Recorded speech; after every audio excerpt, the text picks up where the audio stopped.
this something you imagined? Oh, wings of an angel, I'm high, baby. Hold on. I wanna feel your body like a dog shit. Baby, a pit bull. I need your markings, babe. I need your markings. If you just say the word, I'll go away, go away. Just say the word, I'll go. Used to the crime, be stowed away. Said I'm used to the crime, but now it's a 15 story.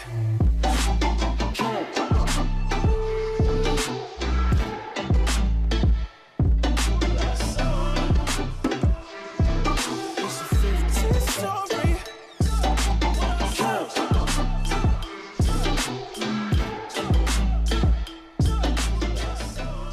Happy Monday, everybody.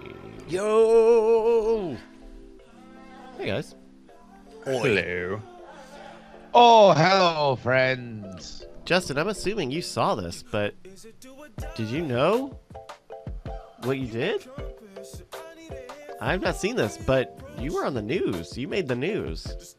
I have not seen it yet. No, we were trying to find it. Do you have the video? I believe we have it here from, I think ICU sent it in. Here we go. We can take a look. This is from KTLA. Yeah. Political nerd. It's a great outlet. It's a lot of fun. It's Comic-Con for politics. The round is over when we both play 3 cards. It's actually been a lot more universal than we expected it. My name is Justin Robert Young. I am the co-creator of The Contender, the game of presidential debate. Give us our topic. Socialism. John had an idea about how we could make a debate into something that you could score for a game, and I just know a bunch of quotes from politics. It's about politics, but it's not divisive. To have this kind of venue and bring everyone together is great. My name is Brian Carroll. I'm the writer and artist of Two Party Opera. The Two Party Opera is kind of it's a higher Boring. comic. Not enough politics. Go back to the other guy. I wanted the game. Daily news cycle happens Yeah, we'll several see if times there's throughout history. more of Justin. He was a nice guy. He You actually guys bought will debate. one. Because there's a lot of people that can't talk politics in their life, and yet they come here. At the very least, they can talk about these things in a way that they can't during their work, during their family life, and they'll get yelled at if they bring it up. But here they can yell at each other, and strangely, it makes them closer together. This country's been divided before, and we've always managed to come back together. To have this kind of venue and bring everyone together is great, and the more we can kind of have these political debates and what separates us and what's different about us and be able to celebrate them in a public forum is much better than us being angry about them in our living rooms. So, There you go. Dude, you won. You won the soundbite face-off. Congratulations. You're the president.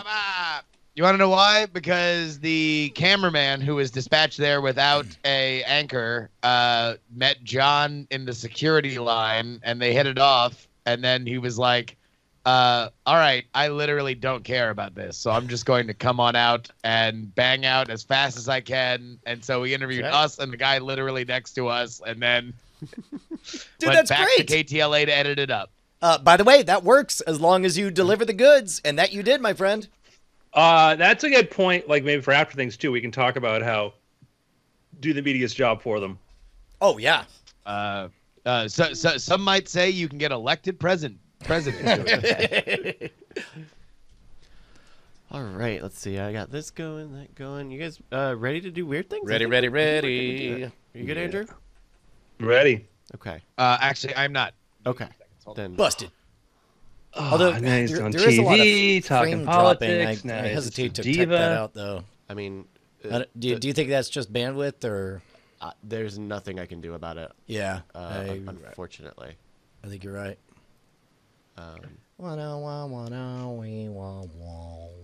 Okay. Thanks for the losing fanfare.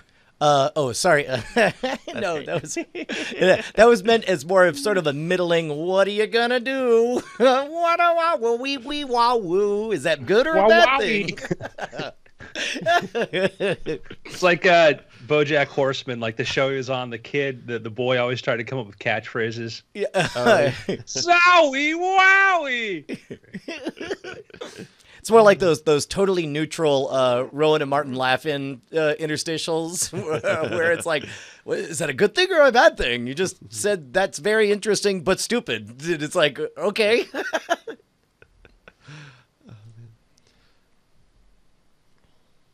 A lot of Netflix news. We'll have a lot. I feel like we're gonna have a lot to talk about on Court Killers this week. What's the latest? Netflix canceling half the Marvel shows. Oh yeah. Wait, I thought we talked about that last week. we talked about one of them, I think. Oh, But one of them's they kept broken. talking- Well, Yeah. Luke Cage got canceled Friday. So, anyway, that's for Court Killers in a few that hours. Danny Rand, he really can mess it up for everyone, can he? CourtKillers.com. Oh, look at you, Danny. Okay, great job, Danny. Way to go, 12-year-old in a 30-year-old man's body. Okay. Yeah. Take that, kid. All right, you guys, you good to go, Andrew? I'm ready to go. All right, then take it away in 3, 2, 1, go. Wait, I'm not ready. Kidding. Welcome to the Weird Things Podcast. I'm Andrew Main, joined by Brian Brushwood, Hello. Justin Robert Young, Hi. and our producer, all-around awesome guy, Bryce Castillo. Hi, everybody. I like how he just pops his little video square into there right as we say his name. Look, we Video. don't call him just a regular producer. He's a super producer extraordinaire. Yeah, I think he's like waiting to see like if Andrew forgets me, I don't pop my video in here. Yes, that's quite literally what he's doing. That's why he's a super producer. I know Andrew's never forgotten since he's done this, but just one Just day, in case. just in case. We'll be like 20 minutes in, like something's missing here. I'm just over here like, We're in a red shirt today. Gentlemen, it's funny because Bryce sent me 4 stories from the listeners. 3 out of 4 were in the bin here. We're in the bin, so it's very very. I think we're in sync with our audience, is what I'm saying. So That's good. 1 and 1. By the way, I can always I'm gonna tell. start off- What's that? Oh, I was about to say I can always tell the story's about to be good when Bryce reaches around the corner and turns off the only monitor that I can see where he's setting up the story. Preview So monitor. I am blissfully ignorant. I'm gonna start with the one that did not land on my radar, and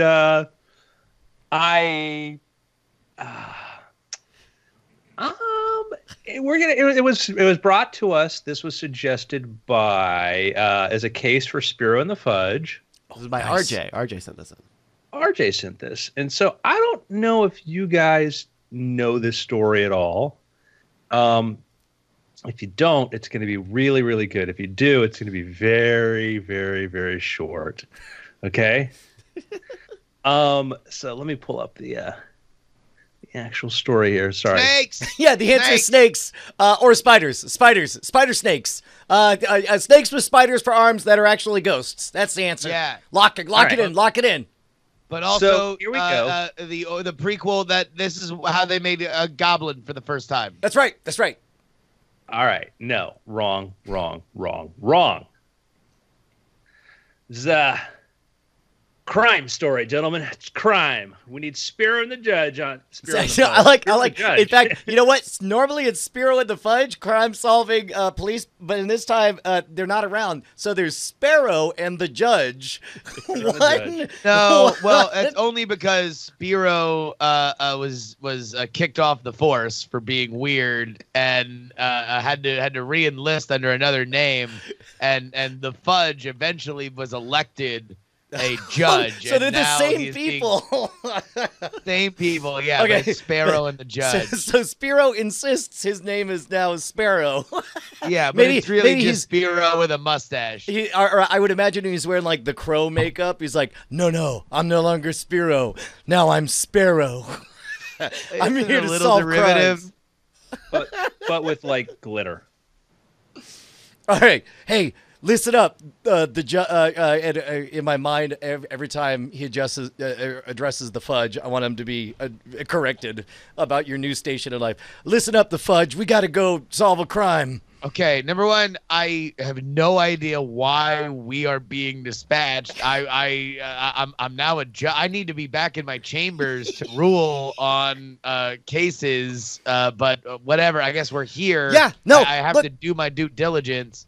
life changes. I'm a security guard now, but I'm the world's moodiest security guard, the Sparrow. And I don't know if that's something that you should be advertising. Again, That's not like a thing that you want to tell everybody that you're moody as a security guard. I was talking to my friend's daughter, and she said that spoopy is a word. Maybe I'm the spoopiest security guard. The Sparrow. I spend my days now just like ruling on things. It's so much I can do it. You know what my favorite part about being a judge is, Sparrow? Yeah, you're under citizen's arrest. I've been practicing that. I have to remember to say the word citizen since I can't say the word actual arrest anymore. Hey, I get to do it by crime myself. Victim here. I'm sorry. Should I call the real cops? Oh, no. No, don't worry. Calm down. I'm a judge. Just tell me what's going on. Well, I'm in a little bit of a bind. Very, very embarrassing. It's got stolen out of my boss's car. Is it a All snake? right. Well, I mean, Just look, asking, I'm a judge. I'm not your dad. Just tell me what's going on here so we can Was in a solve. box about yay big. It fit inside of this box. Is yay big. Back to the truck, actually. Hang on. Let me, as an officially licensed security guard in the state of Florida, I do have some ultraviolet powder. Let me just sort of throw that all over the car. Well, we're here. in Kansas City, That's Missouri. So yes, really. no, you don't have to tell me. I'm the one who had to use my airline miles to get here. Very inconvenient place to have a crime, by the way. Would have been great if it stayed in Florida. Hey, Sparrow, just me and you. This doesn't seem like any kind of actual crime scene technique. You're just spreading Kool-Aid powder over this man's car. Yes, well, and then Why is it hold on, sticky? but watch this, and then I blow on it. Huh? Yeah, you just blew it into the front seat. Okay, well, now it's everywhere. Now we can solve the crime. All right, so a box, huh? There's something in it. This is just purifying the crime scene. Go with what you know, man. Yeah. Like a cardboard box or like a chicken Yeah, wire? what kind of box we talking about? Metal box? A large crate-ish sort of box. So a wooden crate. Yeah. Hey, listen. I'm sorry. There's just a few very routine questions that we need to ask. It's procedure. Are you involved in this crime directly in any way? My boss, this car, Okay. it was All right. stolen from there. This car, is it stolen? No. Okay. You see the broken window we're looking at? Got it. Finally, is the answer snakes? No, not that I'm aware of. No. Did you have snakes in the box? No. Are you willing to pinky swear that it's not snakes? Yeah, God, no. Spiders? That would be horrifying. That would be the most terrifying thing I can imagine. Okay. Okay, good. All right. You do, excuse me, objection. You do realize you're under oath. I love the fact that that's your catchphrase. Upon investigating, because you're the judge, is your catchphrase is objection. Yeah, no, Okay. definitely not snakes. Sustained. Carry on. I mean, you could be confused, perhaps, but I can't go into specifics here. All right, hold on. Was there a living being in that crate? No. And my boss has forbidden me for saying what's actually in the crate, which is unfortunate. This is very embarrassing. It's a very have you questioned whether or not you're in a toxic relationship with your boss, because that's a very weird thing. Definitely so. Definitely so. Okay. Yes. At any point, was what was in the box alive? No. God, I hope no. That'd be terrifying. Was it a vampire of some sort? No, not to my knowledge, no. Okay, so about yay big. Was the object inside ever capable of moving on its own, autonomously? No, not by that sort of definition. No. Is it? I understand. I my boss has told me I will be fired if I tell you what was in there Yep. because it's very embarrassing. Totally makes How sense. much do you?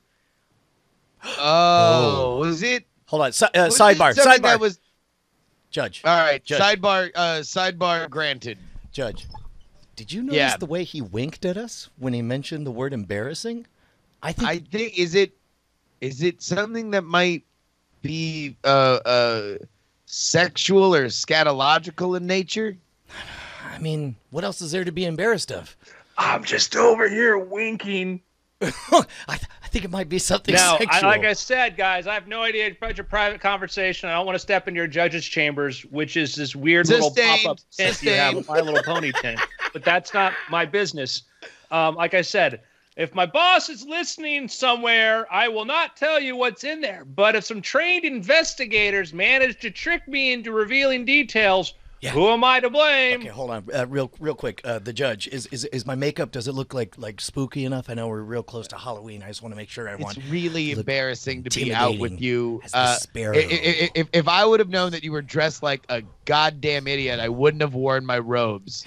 I mean, but I'm wearing robes too. But mine are spooky robes with the No, feathers. you're all over wearing 'em. you're wearing an over large Cure T-shirt and Jenkos. Yeah, you know. Those aren't There's robes. a Hot Topic label still on your t-shirt. Yeah. Okay, all right. I don't. We're having a sidebar, sir. If you want us to All right. investigate, then Yeah, you're gonna have to give us objection. some space here. Objection! Okay. Wait, I mean, so if it's stolen, but they don't want to. Oh, I have a question. Hey, guy. Did you guys already report this to the real police? It's Kansas City. Who knows what the real police are? And the problem is, it's like my boss doesn't want his name appearing in the newspaper associated with this, so it's kind of awkward. Hold on. Is your boss famous? No, not really. Is he wealthy? Nah, I'm sure he does okay. Is he like a pillar of the community? Well, I'd say he's an important part of the community. An important part of the community? Which community? And how long have you worked for Kenny Rogers? No, he didn't take the bait. Dang. I Oh, thought you had him Andy. there. I thought you were going to say Randy Rogers, his brother. No. So, is this how did this get reported if it wasn't reported to the police? I mean, we may be reported to the police, but we were sort of vague on details. Like, hey, we had a break-in, something was stolen. They're like, what was it? And we're like, I don't want to tell you. And they're like, well, then how do you expect us to find it? And I'm like, well, I'll call Sparrow and the Fudge, but they weren't available. And then I found out that Sparrow and the Judge were. So, This is what what I could love go about wrong? you. Hiring legal help from a podcast. Always said you are our favorite client. Sorry, what was your name again? Frederick. Frederick. All right, hey Frederick. All right, here, Sparrow. I think Frederick here is somebody that is Frederick. Not Frederick. Frederick. All right, I'm so close to objecting you right now. You better calm it down. I will hold you in contempt of parking lot. Frederick seems like he's a very good employee that certainly wouldn't wink if we got close to something that was in that crate. So I would say that if it was something that was sexual in nature, It seems like a fly might get close to your eye. Okay, okay, and I don't want to. We both work for a family-friendly podcast called Weird Things, so I don't want to be rude. But whatever the thing is, let's say there was like a leak in a dam, and you needed to stop up that leak. Is this the kind of object that you would use to stop up a leak? Maybe in a dam or something. I would say that it could possibly be used for that. Okay. and it could be maybe if we were electricians, that we would find something that it would be a plug of some sort.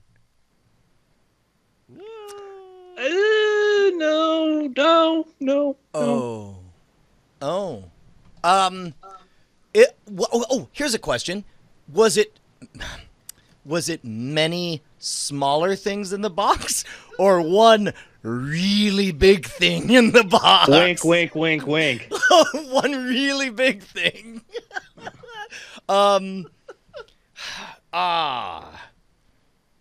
Man, the judge? What? I got nothing because if an electrician doesn't love it, and it's No, really I think big. if it were a pickle, would it be a dill though? Nope. Nope. So, is it anthropomorphic as opposed to animalistic? More partially on the anthro side. Partially. Wait, it's the human frog hybrid I've foretold for all these days. Hey, back when I was Spiro, before I became Sparrow, the world's scariest security guard, the judge. Spoopiest. The world's spoopiest security guard. Sustain. Is it a human frog hybrid? No. Oh. No. All right, hey, would it have anything to do with the size of its feet? Maybe something large foot related. No. I have no idea where you're going with that one. No. Just so we're clear, sorry, this is a standard form. It's definitely not organic matter, right? It's not organic matter. Is it? Wait a minute. Is it evidence of a crime? Gosh, I don't think so. Not yet, but if you don't find it, it could be. Oh my god. Is it that weird fake Bigfoot that those one people made? Yeah. Wait, are you Remember asking? that time that they had proof of Bigfoot's body? Okay, there was way too much winking on the sexual side of things for me to be comfortable with that being the actual solution to this mystery. No. Oh, there I'm was- sorry. Apparently, you I haven't did been paying not attention wink to on the sexual politics in side. West Virginia. Kansas. I did not wink on the sexual side. Oh, you did not? You may have thrown in another word there and not realized it. Oh. Scatological. Oh my god, he double winked. He blinked. He He blinked. Wait, is this Ariana frozen? winked. Is this frozen ancient poop? No. Oh. Is it This thawed? dried poop. No. Is it poop? No. Is it Is it spoopy? pee? Hold on, wait a minute. I need to retire to my judge's chambers to review the definition of scatological.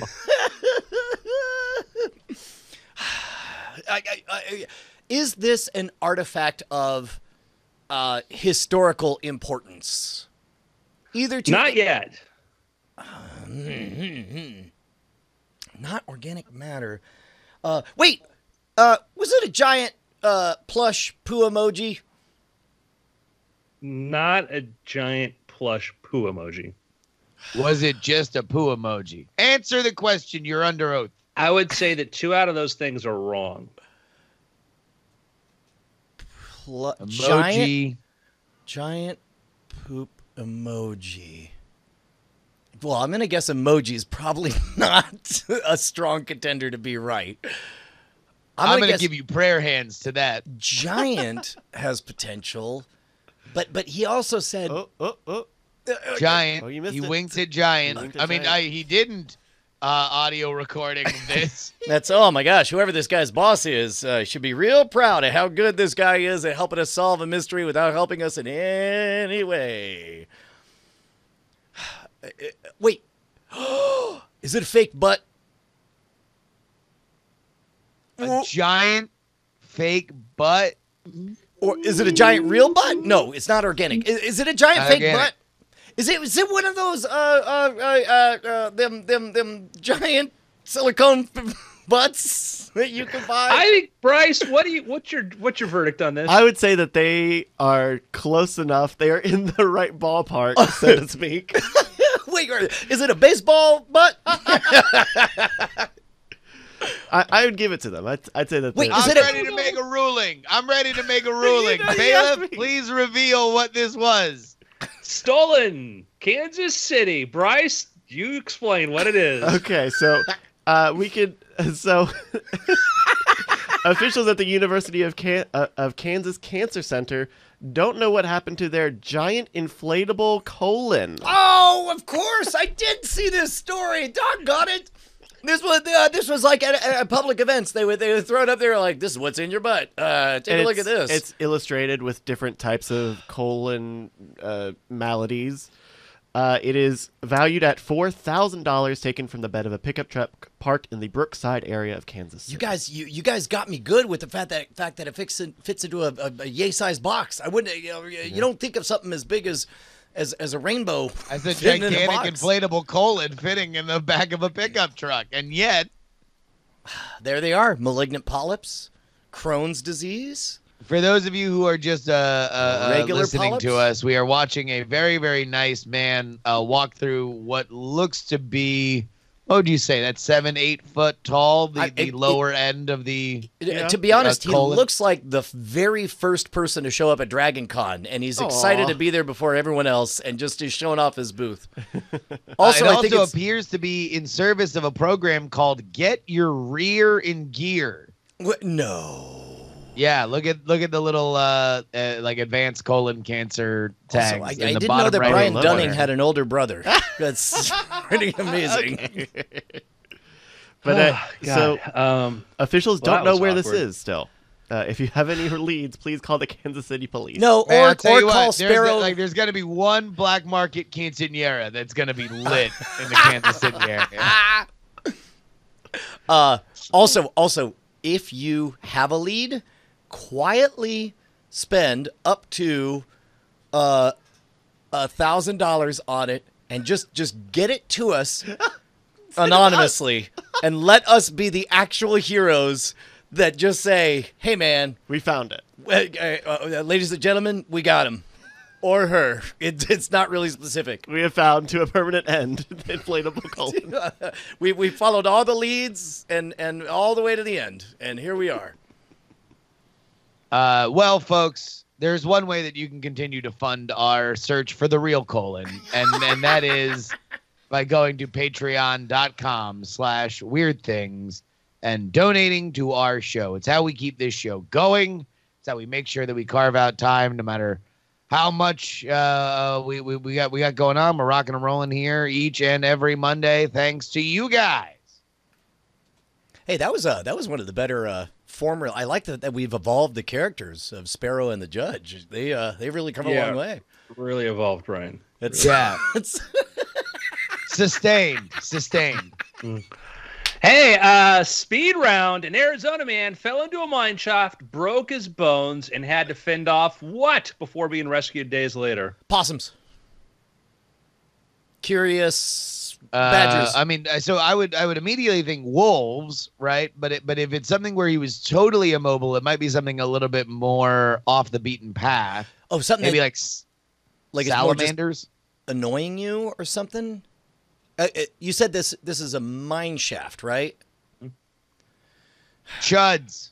No, those are they would have eaten them. It's got to be like a minor annoyance.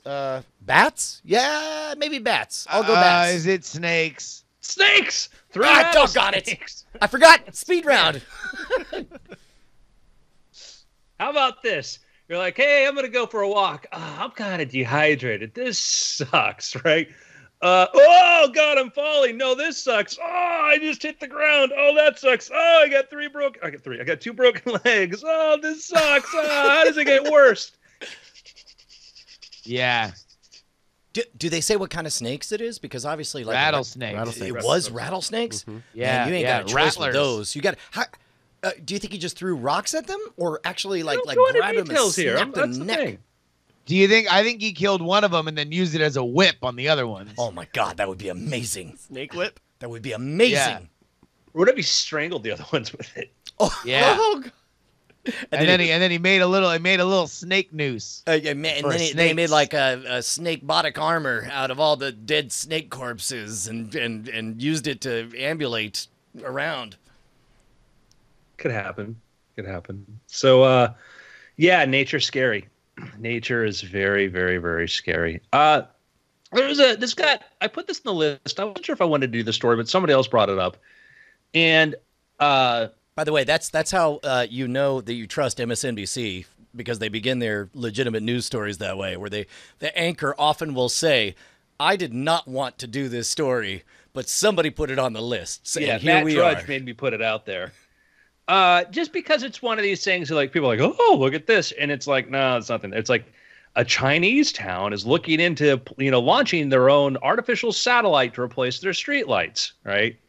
And the idea is they want to put up like a moon to provide light or whatever. And it's like there's so many problems with this premise. It's just a thing to get in the news. They're like, oh, we want to, because like, okay, so in order to have like a stable moon to light you up, they all put into orbit. Well, you'd need to be geostationary orbit, which is like, 20,000 miles away. So, what are you gonna? How are you gonna? How much light are you gonna get from there? And it's just So there's a. This is not as dumb of a rabbit hole as it sounds at first blush. Like, yes, this is dumb. This is a newsbaity headline. This is a newsbaity idea or whatever. But there's a very good, I think it was a 99% Invisible story about the phenomenon of moon towers, which is, so imagine, we of course now know that it's very expensive to get to orbit and it's getting better. So the idea of throwing up artificial satellites to illuminate everything is inefficient and silly.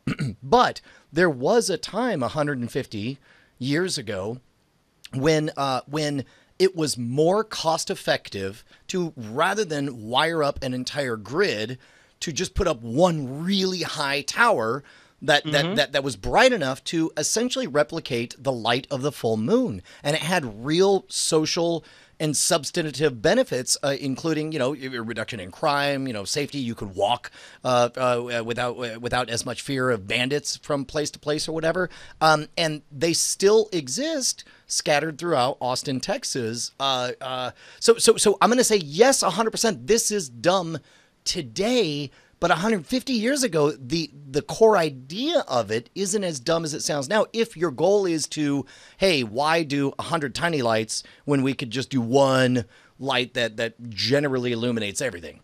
I mean, if they said it was a balloon, they wanted to like do a balloon light, I'd be like, great. But when they're like, oh, when not one reporter's like, hey, like, isn't geostationary orbit like 20,000 miles out? Like, when nobody really goes, like, no, this is just really, for one town, it's an extremely impractical, unrealistic. It's just meant to get headlines. That's my problem, is there wasn't any, like. I would almost even I don't know how this article made its way into our headlines. One of my biggest suspicions is always when you see a story like this and it's in a foreign country, you don't know exactly how much of it is a translation, how much of it is something that is being misinterpreted as more serious or more immediate and not necessarily like a general idea. So, I mean, who knows where, I mean, if this is just a total a publicity ploy by the town. We covered this on DTNS last week. And the town is fairly gigantic. It's one of those cities in China that you don't necessarily think off the top of your head as like a major populous hub, but it is. It's like 19 million people or something like that. Oh, for sure. I mean, it's one of these things where you hear like so and so wants to. It's like no, it's like it's not. It's a press release. That's all that exists. And yeah. So here's a fun, silly idea. Let's pretend the cost to get to orbit is, let's say for sake of discussion, for hypothetical, is essentially $0, right? Like you can get something up there. And if your problem is that you need more light on the city, I would imagine once you have, let's say, a football field size mirror, or maybe even an array of mirrors, I'm going to get all the scale wrong or whatever. But I suppose, and you've heard me talk about it before, but that was one of the ideas that was explored in Kim Stanley Robinson's Mars trilogy, is the idea of basically, if your problem is you don't get enough sunlight, the answer is throw up some mirrors and increase the sunlight. And then if there was a focused mirror, I would imagine once it's up in geostationary orbit, and again, big ask, I would imagine it doesn't take a lot of energy to keep some gyroscopes making sure this thing just keeps... for twilight hours through, say, just before midnight, keep it focused on the city. And then, in pre-dawn hours, keep it focused on the city. It is a crazy idea, but I don't know that it wouldn't be a cool one. Well, here's the challenge. If you want to put in low Earth orbit, regular orbit, if you want to put a bunch of mirrors up there that increase available light as they rotate around the Earth, that's fine. They're going to be orbiting the Earth, and they're going to hit light wherever they're currently over. When you're talking about a stationary light aimed at the Earth, you've got to be about 22,000 miles away from the Earth. So that's the problem, is you're going from low Earth orbit, which is 200 miles, to put in an object that's 20,000 miles away from the Earth, which means, we'll assume, launch costs, all that, or even then it's negligible. You have to have an upper stage that can push it out there, whatever. You assume that. Now you're talking about whatever light source you have that's 20,000 miles away, aimed at this town, is a challenge because how much energy it's going to take because of dispersion and whatever. You get into all sorts of inefficiencies, things like this. It's where it's problematic. God, problematic, yes, but also like fun. Like now you've got me thinking, what if it was able to, during twilight and pre-dawn, just reflect down, and all of a sudden you get, enough light to generate more safety or whatever. Well, but then during the day, it's fun to even imagine that during the day it pivots and focuses over at a solar plant to increase. I mean, all these numbers have to be wrong, but that's fun. That's where the devil's in the details. So if you say what is it? Where's the light coming from? If it's reflecting the sunlight, then you got to figure out like how big of a collection are there. And the problem is if you're using mirrors to reflect back down 20,000 miles. That beam is going to become, the light's going to become extremely diffused. And so you're going to have, a enormous array to effectively light that area. And the physics for it are, just put a nuclear reactor in everybody's home and you're fine. Do you think that mankind will ever reach a level of abundance and an ease of getting to orbit where, whether it's 50 years, 100 years, 500 years, 1,000 years from now, some distant grandchild of the Olympics is happening, and somebody announces that for the first time their night games in this in this stadium will be sunlit by 37 mirrors, all programmed to turn. I mean, at that point, the problem is, of course, you can just light it. I mean, like, there's easier ways to light it. That was always the thing. But not necessarily more poetic ways, though, because that would be kind of cool is all I'm thinking. Okay, so if you're okay with a series of satellites rotating overhead in low Earth orbit, that's very different than trying to put something at geostationary, 22,000, which again, your mirror 20,000 miles away is not going to reflect much light onto where you're going. Right. That's the problem. But if you're saying like, hey, we want to do a ring of 100 things, every 90 minutes, they're rotating around and it's much lower and it's reflecting light down there, whatever. It's cool. That's a more feasible idea to me, in my limited understanding. Especially my biggest thing when we were talking about this on DTNS was that, hey, look, I think that there's going to be a lot of stuff that will go up in orbit over the next 10 years for various different reasons. And some of it will be smart and some of it will be good and some of it will be dumb, because that's what we are buying with our ability to put stuff up cheaper, is the ability to try and to spend dumb money. There's plenty of municipal programs that happen all over the world that are stupid, that are really bad, that are wastes of money. And I don't doubt that some of them will be space-based at some point. Now, whether or not this is in any way close to feasible or realistic or ever going to happen is another matter. But I do think people are going to be dumb with money. Man, yeah, we're all, we're all into like, hey, let's try crazy things. But some things we're like, no, there's a reason they don't do this. Like solar roads. We dumped all over solar roads when that first came out. And now there actually was a test of solar roads in one city. And hey, guess what? All the problems people said they would have, they had, and it's not because people are like, oh, well, stop treatment. It's like, it's frustrating. It's like, there's more to a road than what we normally think about. There's more to these things. If you got these many solar, just put them on roofs. Roofs are great. Roofs are wonderful, So I swear, this is not the hill I want to die on, but in some future way, the same way that people can criticize, throwing a Tesla into space is a waste and blah, blah, blah. It was an artistic statement and blah, blah, blah. Down the road, future Olympic, as a thing, the idea of daylighting a single stadium or whatever, it occurs to me through a series of rotating low Earth satellites or whatever, it occurs to me that might be a dumb, artistic, stupid, expensive thing to do. That might also be a good, effective test of, let's say, when you're making your first, once we crawl out of the lava tubes and we're starting to make our first Martian bubble cities, why not have a set of satellites that's constantly tripling, quadrupling the amount of sunlight on there? Suddenly it's 80 degrees and cozy inside the bubble city, and that would be a cool proof of concept for it.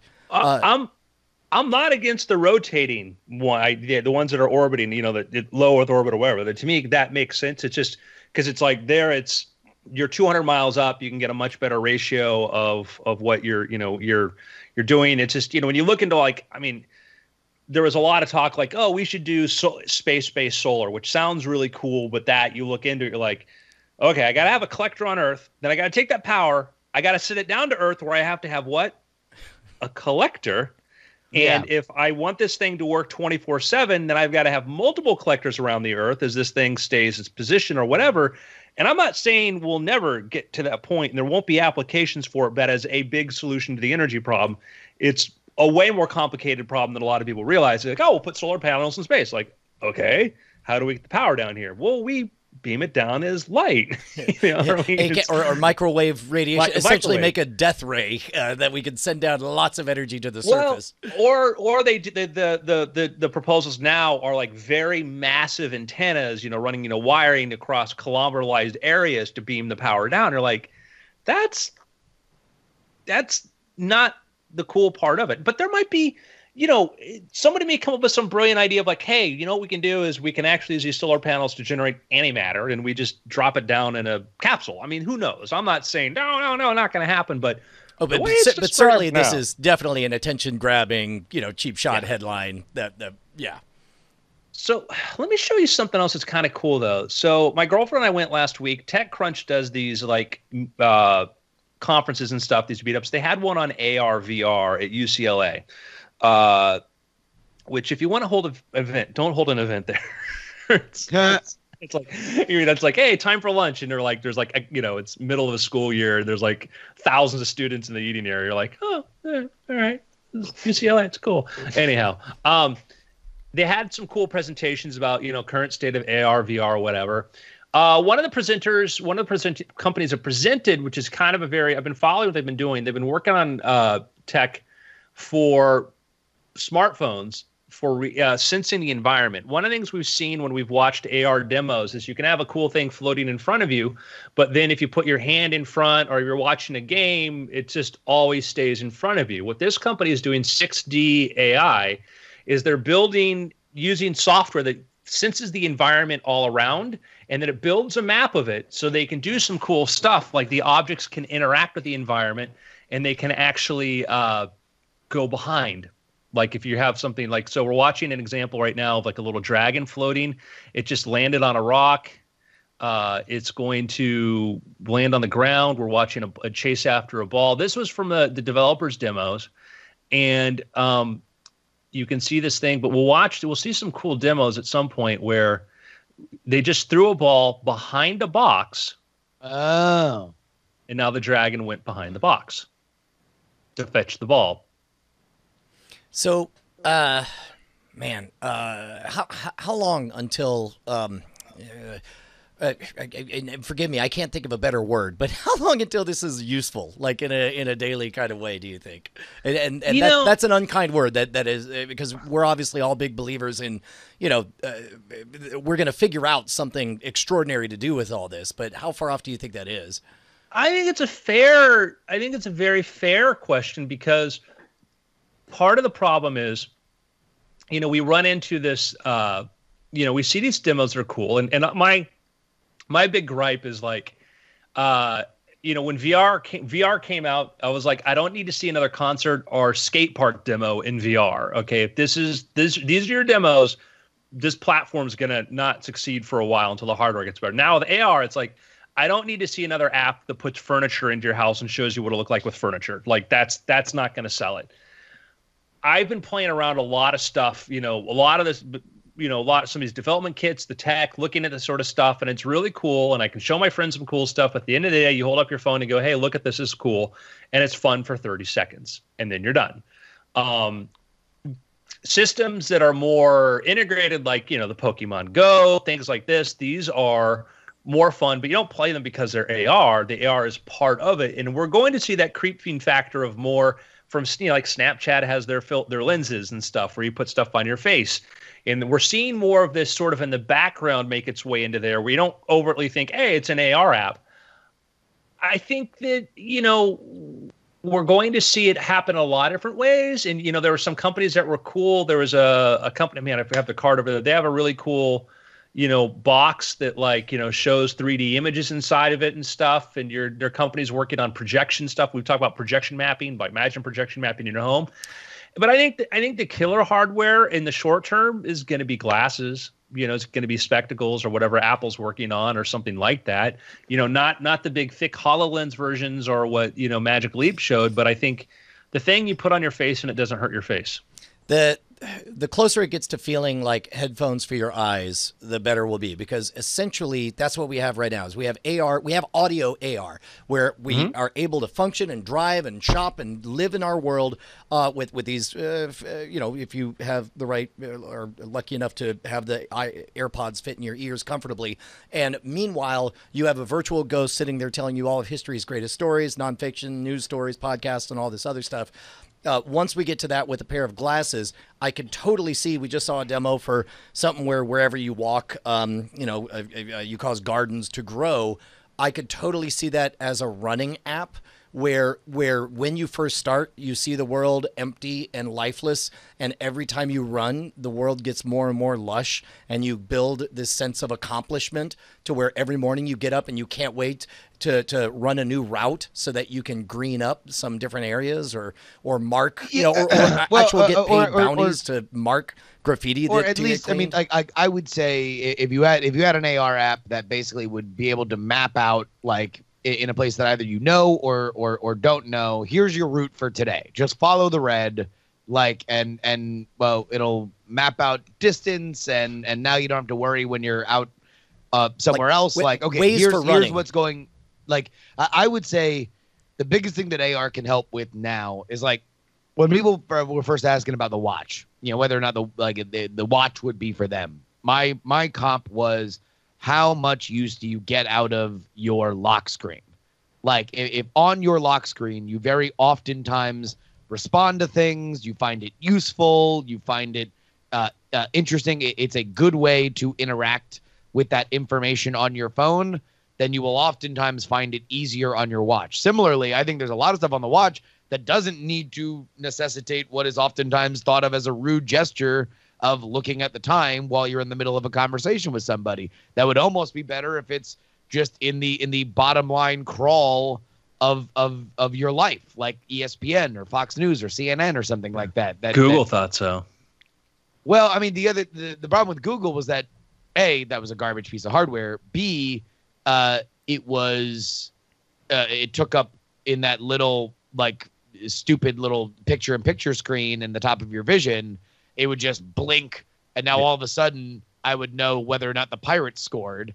And it's I don't know if that's the best way for that information. Now, maybe if it was constant whenever I wanted to bring up, whenever I tap it, now the world, according to me, the information is kind of rolling by. That might be a better way, but we're gonna find that out. Yeah, I like Brian's sort of jogging analogy idea. I think that once the hardware gets to the point where, I put in my, I'll be here and I'll look over, my girlfriend will have her AirPods in, I'll have my AirPods in, we'll be talking to each other about something and go back to whatever we're doing. And we just leave the AirPods in our ears because it's just a lot of times just easier to put them in there and do your own thing. And I think that when the hardware, I've got, a couple of the new standalone, VR goggles and stuff, they hurt my face. And at this conference, I heard some people were very smart people talking about people focus too much on the hardware, And I'm like, and it's, really we'll see where this thing evolves to. And I'm like, no, the hardware will make a difference. The iPhone made a difference. The iPhone made a difference for mobile computing. The first, ThinkBooks, the first MacBooks, those things made a big difference in laptops. And why all of a sudden, you went from going to, seeing college kids with no computers, then all of a sudden, 2 years later, everybody has one on their desk. These things, tablets made The iPod. Yep. The iPod was not necessarily the biggest leap forward in terms of the hardware of you could still put a bunch of MP3s on another device, but it was such a brilliant package that it unlocked the idea of bringing what we thought to be infinite amount of songs with us. It fundamentally changed what that meant on how to get stuff on a device that you took around with you. Like it was a game changer in a way that hadn't really been thought of like that before. Because when I hear that the hardware doesn't, it's like, well, like Facebook wouldn't be Facebook without mobile. A lot of these things wouldn't be. YouTube wouldn't have the watch rate that it has without mobile. And these things, these platforms, and we would watch as iPhone and Android started to become more and more popular. We watched our stats on our websites increase from mobile, like 10%'s mobile now, 50% mobile. Now the majority of it's mobile, and it just shows you that, and that shapes the content, shapes all of that. So I think that as far as time frame on this, I think we hit the point which was would have expected for the standalone headsets, and then you got like the Odyssey coming along, whatever. The standalone headsets are as good as like VR was like 3 or 4 years ago. And then I think in 2 or 3 years, we'll see you can put this on your face and not worry that it'll feel like you've got glasses and that's it. Have you read much about the new Samsung device that they announced today? No. No. Is this the folding thing or? No, it's another AR thing. I just saw it on Tech Meme before we started here.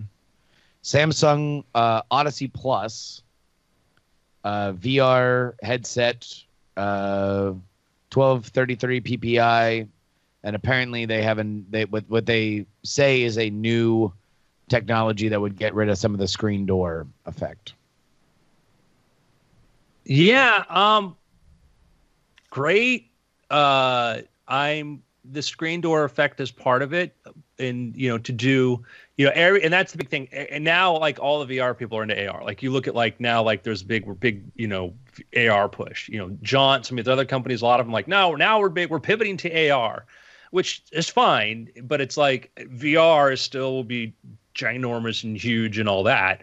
But it won't solve the hardware problem. It won't solve the hardware problem in the short term. And this looks cool. And, and again, 5 years from now, as we're doing our show and I'll tell you what, augmented reality. One of the very tangible, immediate benefits to AR I can imagine if you were able to have, we still have a lot of assembly line workers that are humans. Imagine what happens when they no longer have to get trained or even know what they're assembling. But to them, they show up and they just play a video game, put the green thing on the red thing, link the two things together. And that seems like that would be an astonishing cost-saving measure to a big manufacturing firm. But let me ask you a question, Brian. Yes, I believe you're right.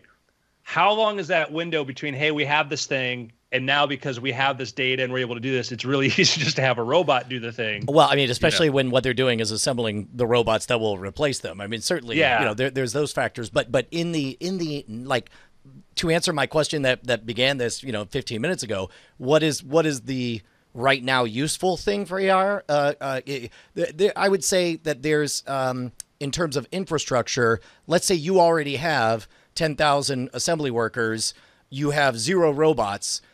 It is a very affordable middle step to buy a bunch of headsets and be able to, all of a sudden you're able to upgrade, turn everyone into cyborgs. And then, yes, what they're maybe building is the robots to replace themselves. But that does seem like a near-term thing that I think we're going to see. Well, and I could see, Uber recently announced that they have like Uber staffing. So Uber is doing a thing where if you need restaurant workers, security personnel, people, whatever, and this was a very natural evolution. A lot of people saw it happening. They have a staffing thing. Uber works, right? We need on-demand staffing. So all of a sudden, hey, I'm short cooks tonight to work in my restaurant. Well, they don't know my recipes.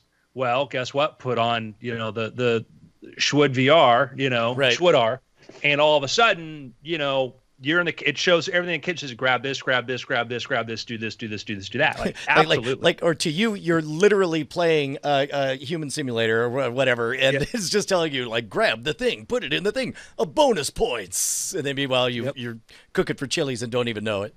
Yep. Man, what a great way to reintroduce child labor. Wow. You just know, you just have a bunch of kids. It's like the hottest new thing, but you're really making ribs. I could see that happening once they're controlling robot bodies and they're not actually putting themselves, like if they're remote presencing.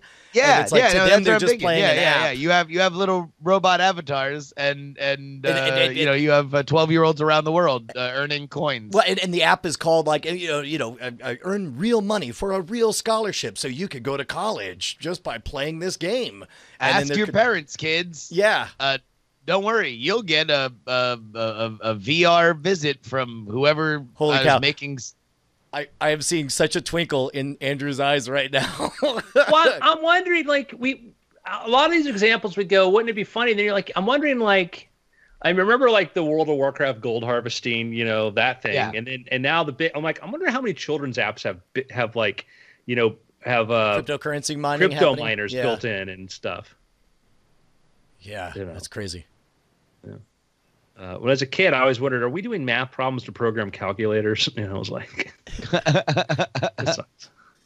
All right, gentlemen, do we want to do some picks? Yeah, I think we forgot to mention this one. Did we talk about our adventure playing Void in Las Vegas last week? Oh, we forgot last week. We didn't get to that last week. All right, let's get did. into that. Let's talk about Void. Well, yeah, I'll tell you, that'll be my pick. Is go to the Void if you find yourself in Vegas. I think they have it in Orlando and Los Angeles as well. But it is a really, really, really, if you want to take a look at awesome high-end VR. I don't know if I certainly have not been in any business that gives you the kind of experience that the Void did. I've now done two of them. One for a like Rogue One inspired Star Wars story. One for a classic Ghostbusters. So it is certainly more in a direct sequel to the original two movies than the reboot. And both have been very worthwhile. They've been super, super, super fun. And I kind of saw a little bit more of a promise in the Ghostbusters one, in that I really felt that there was a lot of atmosphere kind of built in there that I certainly was built into the Star Wars version, but I did not feel scared in the Star Wars version. There were moments during the Ghostbusters one that I definitely was like, this is terrifying. There is a ghost that I feel very scared of, and I hope she doesn't come back. Unfortunately, she didn't, because I would have liked feeling scared again. But it was pretty rad. What's funny for me, the scariest moments were the environmental. It was not what wasn't there, but what was there. Like there's this moment when you have to walk out onto a rickety old, ledge, and there's this standard 2-inch bar there, and I'm getting that cheap thrill of peeking over the edge, leaning over, looking at an 8-story drop or whatever, and then my hand reaches out to where the ledge bar should be, and I'm holding the bar, and I feel it in my hand, and all of a sudden, it makes me think like, well, what else is real if this is real? You could actually sit in the seats. Yes. And, You can actually sit in the sofa. When you were out on that ledge, they had wind blowing, and there's a surprise at the end where they make a smell. Yes. It's very good.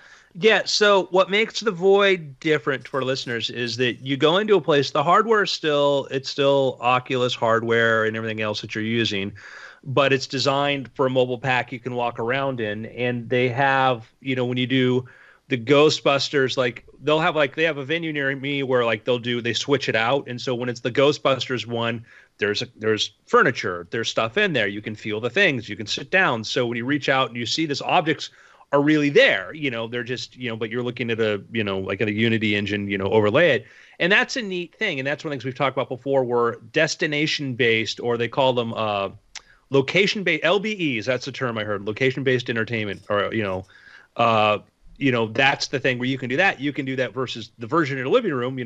You could play a Star Wars type game, now, but you wouldn't have, the physical props there. Wait, here's the part that's so fascinating to me, and I can't wait to see where things go, is that I would say that there's let's take the Ghostbusters experience. Make up a number as a percentage of how close that gets to something like a Harry Potter theme park ride experience, and then think how many orders of magnitude less money it takes to, if you already have the infrastructure and the gear and all that stuff, to snap your fingers and suddenly there's a license thing for whatever this week's movie is, and it's able to get you enough of the way there that you're happy that it exists at a fraction of the cost. The challenge is, Disney's been investing heavily in this space, and actually the Star Wars attraction was built in part with Disney's their interactive, their MXR, or whatever their lab they have doing. The challenge with this is when you do the Void, it's like, I think maximum 6 people per team. And they say it's like a 30-minute, but it's like 20 minutes and 10 minutes of just pressing buttons and a pre-show and yeah, sure. Pre-show, which is just which is also kind of why I like likening it to a theme ride experience, because it is pretty close, where it's like there's a bit of. Yeah. So, and you have, I think, like the ones I've been to, they have like 2 rooms at a time. So that means their throughput is like 30 or 40 people an hour, and so that's the challenge, is that like it's that doesn't scale well to me.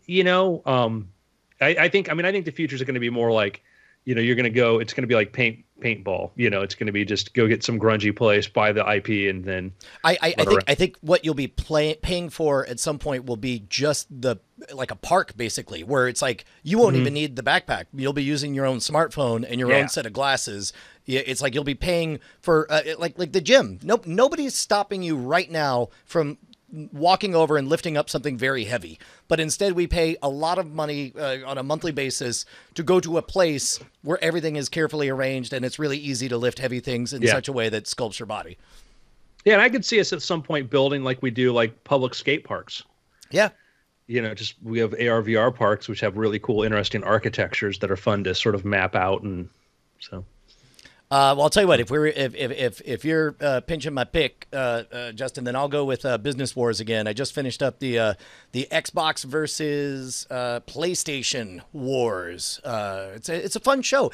I think I mentioned before, the guy, he always does his disclaimer at the end where it's like, hey, there's no way for us to know exactly what dialogue was said. But I really love the fact that he wastes no time. The cold open is always, you're here. It's this year. This guy says this. And the one guy does all the voices. He's like, oh man, they're going to really eat our lunch if we don't start selling cigarettes on Southwest Airlines with these Xboxes. And it's like, oh, well, what if we duct tape helicopters to drones? That's the craziest thing I've ever heard. And then before you know it, you're into the story. And it's especially fun when it's a story that you remember reading through the headlines, very condensed, brought to life in a very intimate format. It's a lot of fun. I like it a lot. Cool. Bryce? I've got a brief pick. I'll just recommend this very briefly. There's a podcast that I've been listening to lately called Mean Boys, which is these 3 comedy writers, and they do some writing for like the Comedy Central roasts, and they have a community where they do like roast battles and things. It's really funny if you're looking for a comedy show with these really kind of snappy guys. Check out Mean Boys. Sweet. My pick is Halloween. Oh, the holiday movie. Oh, the movie. Okay. A holiday. You can get free candy. Did you know this? Leave your house. Saw Halloween last night with my girlfriend, and I really liked it. Roshni, what was your review? She loved it. She loved it. She directs horror and stuff too, so she's just very twisted. So this is David Gordon Green and Danny McBride. So from the brain trust of Eastbound and Down comes this Halloween remake, which is was gigantic box office success. Was rumored to maybe even overtake the Venom record that was set only 2 weeks ago. Wow. Fell a little short of that, but still a gigantic $77 million haul for a movie, as now like the dawning of the big horror blockbuster in October with It last year, and this year is now kind of upon us. Number one, I did not know Danny McBride was involved, and never would have guessed it. And I never would have guessed that the next phrase would be, "and it's amazing horror." That's fantastic. It very, very well done. And the challenge of, there have been not the first time she's done Jamie Lee Curtis has come back to the Halloween franchise after a several decade departure. There was Halloween H2O. Yep. Oh my gosh, yeah. What a title there. But this was a very, very thoughtful remake, I thought. I mean, not reintroduction, a very thoughtful version of it.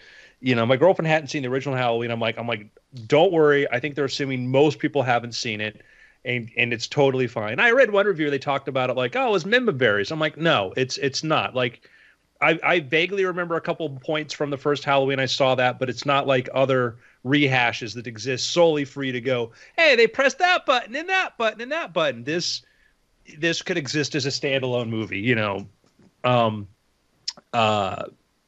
really it's nobody here has seen it yet? Nope. I have not. No. Okay.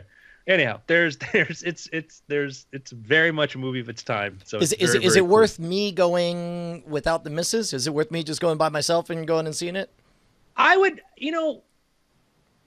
let me put it this way. What I enjoyed about it was a slasher movie. And we've had a lot of supernatural horror movies. And, you watch trailers and you see another, hey, I think the monster's here. And now the new thing we do in trailers is it vanishes and then it comes from this direction. Like every horror trailer does that now. Every supernatural one does that. I think, because we had the iconic alien, the thing in front of you kind of thing, and the jump scare, and that became, everybody did that. Now we have the stupid horror trailer trope of like, I think I see this thing here. And then something comes at you and screams kind of thing. Like ghosts love to scream. There's just really, really dumb trends in horror movies that may be good, but are just not good, in my opinion. And I love movies that just go out and do something different, like It Follows. I thought It Follows is amazing. This is a slasher movie. So a slasher movie meaning that it's like, it's a thing that wants to kill you, and, you got to try to not get killed. And that's straight up what it's about. So, I thought that was great. It's this straightforward, like Mad Max Fury Road, like it's not that level, but like Fury Road was like, hey, we got to get from point A to point B, and then we'll realize maybe along the way where we're really trying to go. But by the way, speaking of Mad Max Fury Road, you just instantly sparked to my mind. You see that trailer for the Cities That Eat Other Cities? It's pretty great.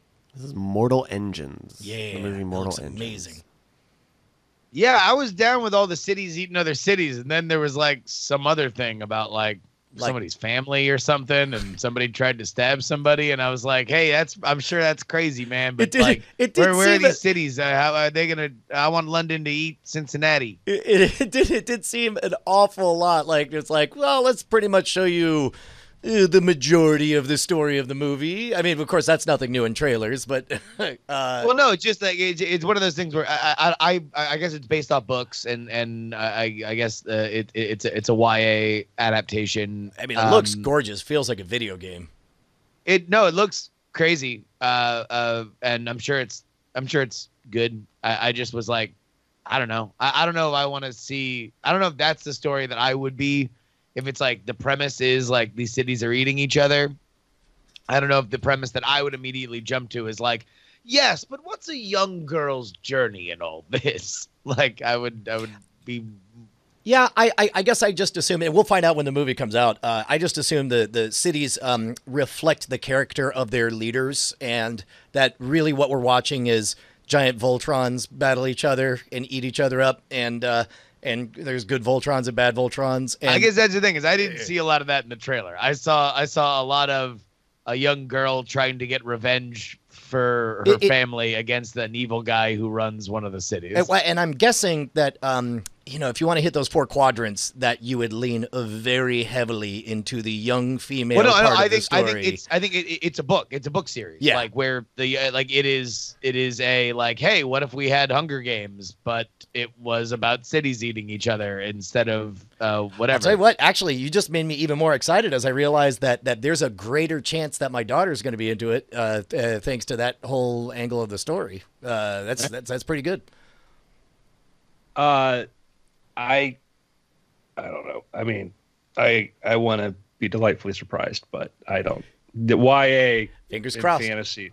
Fingers crossed. Yeah. A funny little thing. I just looked something up to make sure this is kind of interesting. So we had Venom, which is of Spider-Man, but doesn't reference Spider-Man. And we had Halloween, which is, of Halloween. 1978, there was a Spider-Man movie. The Japanese, they took the Japanese Spider-Man movie and made a Spider-Man movie from 1978. And I thought that was when I think Halloween came out was 1978. So that's amazing. Kind of this great, cool kind of like, hey, they're back at the box office, sort of. Have you ever seen any clips from that one? It's like amazing because I think they did an American version of that where I think they used some of the Japanese footage, Nicholas Hammond, as we saw on IMDb. But anyhow, funny little things. Crazy. All right, gentlemen. It's been quick comment. Bryce, you pointed out that the Mortal Engines is Peter Jackson, but it was actually directed by it's Guillermo del Toro, right? I don't think so. I thought I saw that in there. I could be totally wrong. It smelled like I could smell Guillermo del Toro from a mile away. It's directed by Christian Rivers. Yes, that's Rivers. his Christian fake Rivers. secret name. Produced by Peter Jackson. Hey, look, turns out if Spiro and the Fudge can change their names, then so overruled. Well, and I just want to bring that up because it was like one of the things that happens is like there was coverage of Battle Angel, Alita, whatever like that, and like, oh, it's James Cameron's new movie, and it's like, well, Robert Rodriguez directed it, and we don't need producers, but it is that kind of thing where. We have the Hollywood press has this habit of sort of like, nobody wrote this thing. The director just showed up and the actors acted, and this is the way it happened, and like there were 3 writers on the new Halloween movie. The director was one of them too. But there were 3, and that's one of the things that's sort of interesting. We'll go for the big famous name, and sometimes they had the least to do with the structure. I think Mortal Engine, I'm sure, Jackson was very involved but it is this sort of, I read like a Deadline or a Hollywood Reporter piece about Battle Angel didn't mention Rodriguez's name once. And I'm like, wow. You're like, that's, I think you may have had a little input. Yeah, this is Christian Rivers' feature debut. But he has worked, I guess, with Peter Weta. Jackson throughout the years. It looks kind of like Peter Jackson. Yeah, mostly as a storyboard artist. Yeah, Mr. Rivers. We'll see. Cool. Gentlemen, it's been weird. Haha, got you, Cincinnati. Boys,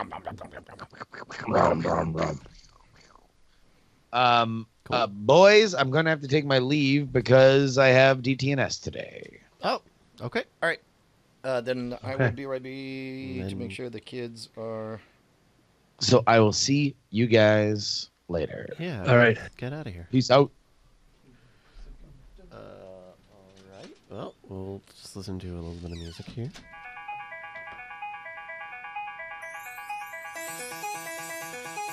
Hi, everybody.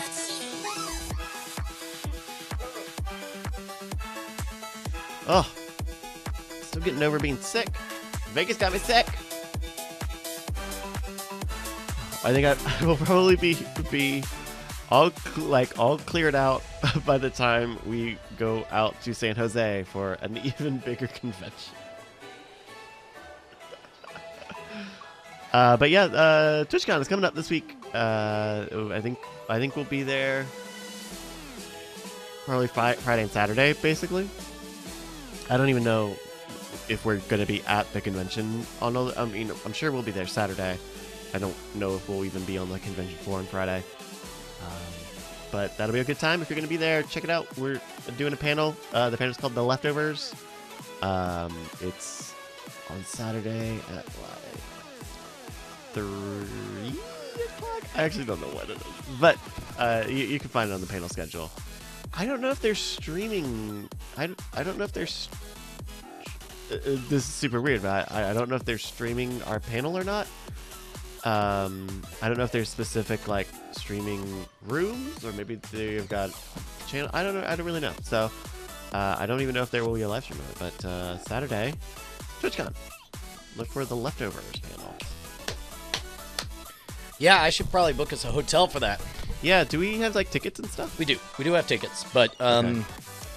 I don't know how far from the airport the convention is, and if we want to Uber or get a rental car, or if we just want to last minute room it or whatever. Okay. I am flexible. Do whatever you want. Yeah, I guess I'll give Justin a call and find out. I guess I could also look. But look we up also the have tickets for the convention, right? Passes, badges. I perhaps to my own error have relied on Justin for all that. I've seen emails come in that say thank you for something TwitchCon. Okay. But Cool. and there's like multiple people. Yeah, you will need a +1. Yeah. Because he doesn't have the one channel. Hi, Andrew. I think you muted yourself. Yeah, you did. So we're about to do After Things here. Okay, there we go. Click it over. We'll be doing After Things here in just a few minutes. I guess I should leave those open. Yeah.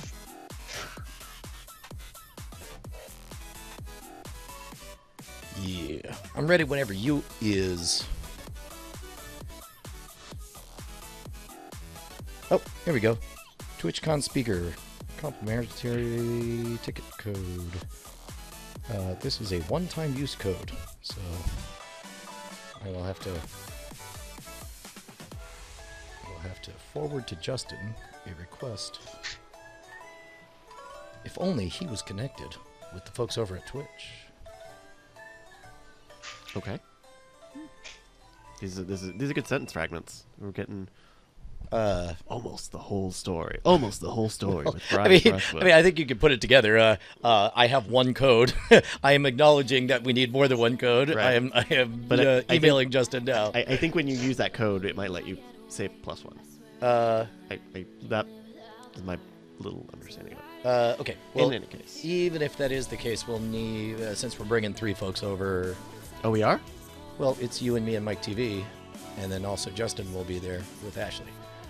Oh, I forgot about Mike. Yeah. I'm sure Justin has his ticket through his own channel. So, for After Things, do you want to do that email I sent Andrew, or? Yes, we'll do that. I'll give you an update on our conversation from last week, and then we'll do that email. I actually did a little research on that email because Oh. it's a great. Great. Yeah. Cause I only feel bad because this was in my inbox for quite a while.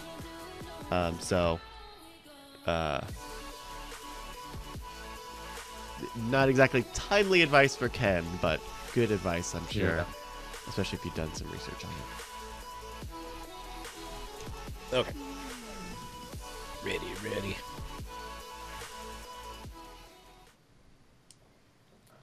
I think I'm Red good. start. We're still Oh.